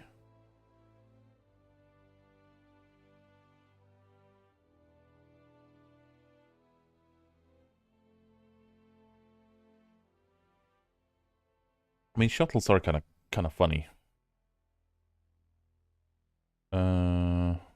Big delta wing. Let's do specialized control. Works both in and out of that atmosphere. Yeah. Because I feel like that's something that always plagues me. When I'm building a bigger rocket, it's the small ass reaction wheels that just doesn't really have enough power. And they also mess with the frame.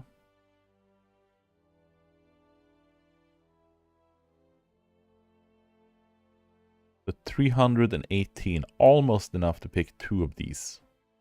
Or do I just pick the singular one?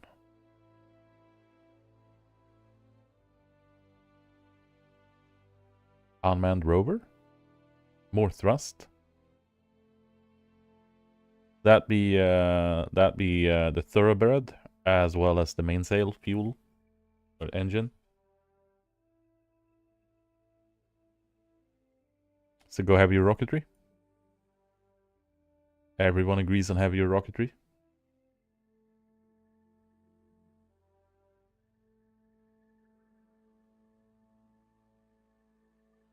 I'd already bought it. Let's do it. Very heavy rockets, like the Mammoth. That has us with that guy, and then we'll probably pick, I don't know, specialized construction later, because I want to have these angled nose cones. We also want to get our proper docking ports. Two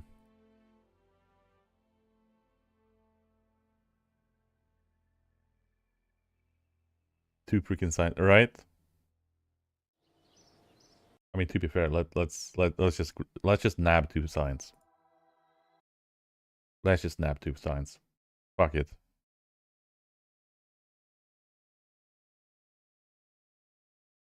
Feel so stingy not having them.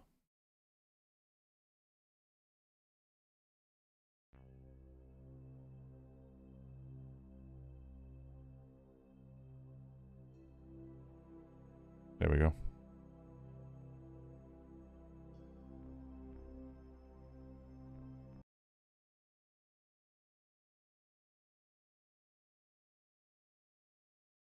Now I still need to land there and pick up the science on the ground, right? Because I can only run one type of, like one of that type in the lab once.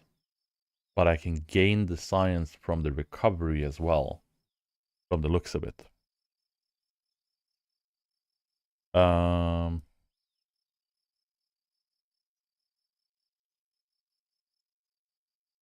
We also have a couple of things that we need to upgrade here as well.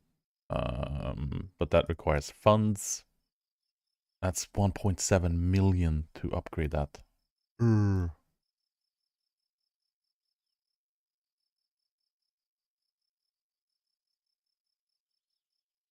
Right, R&D. Which other tech do we grab? Do we grab the propulsion?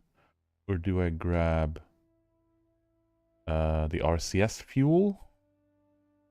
Or the construction? Do I grab the construction for the fairing?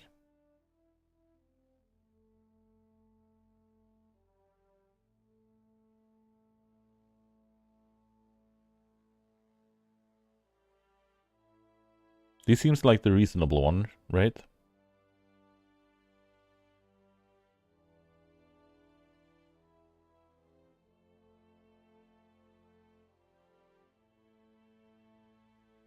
What you're doing, you might enjoy the docking fairing. Yeah, I'm thinking if we have the fairing, it might allow us to do what we want to do. Otherwise, we get the docking ports, and the docking ports I want to grab anyway because I want to build the station bigger.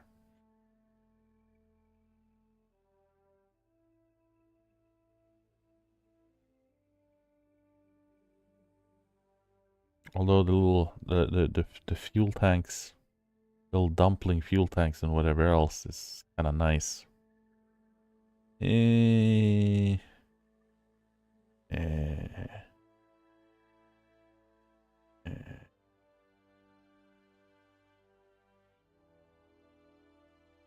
let's go with the specialized construction.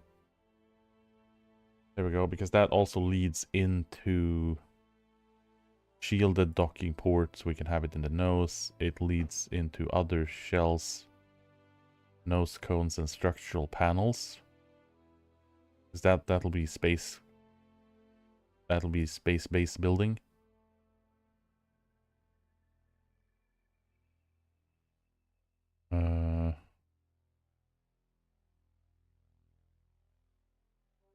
And then we also get, oh, the really large fuel tanks as well is through the specialized construction.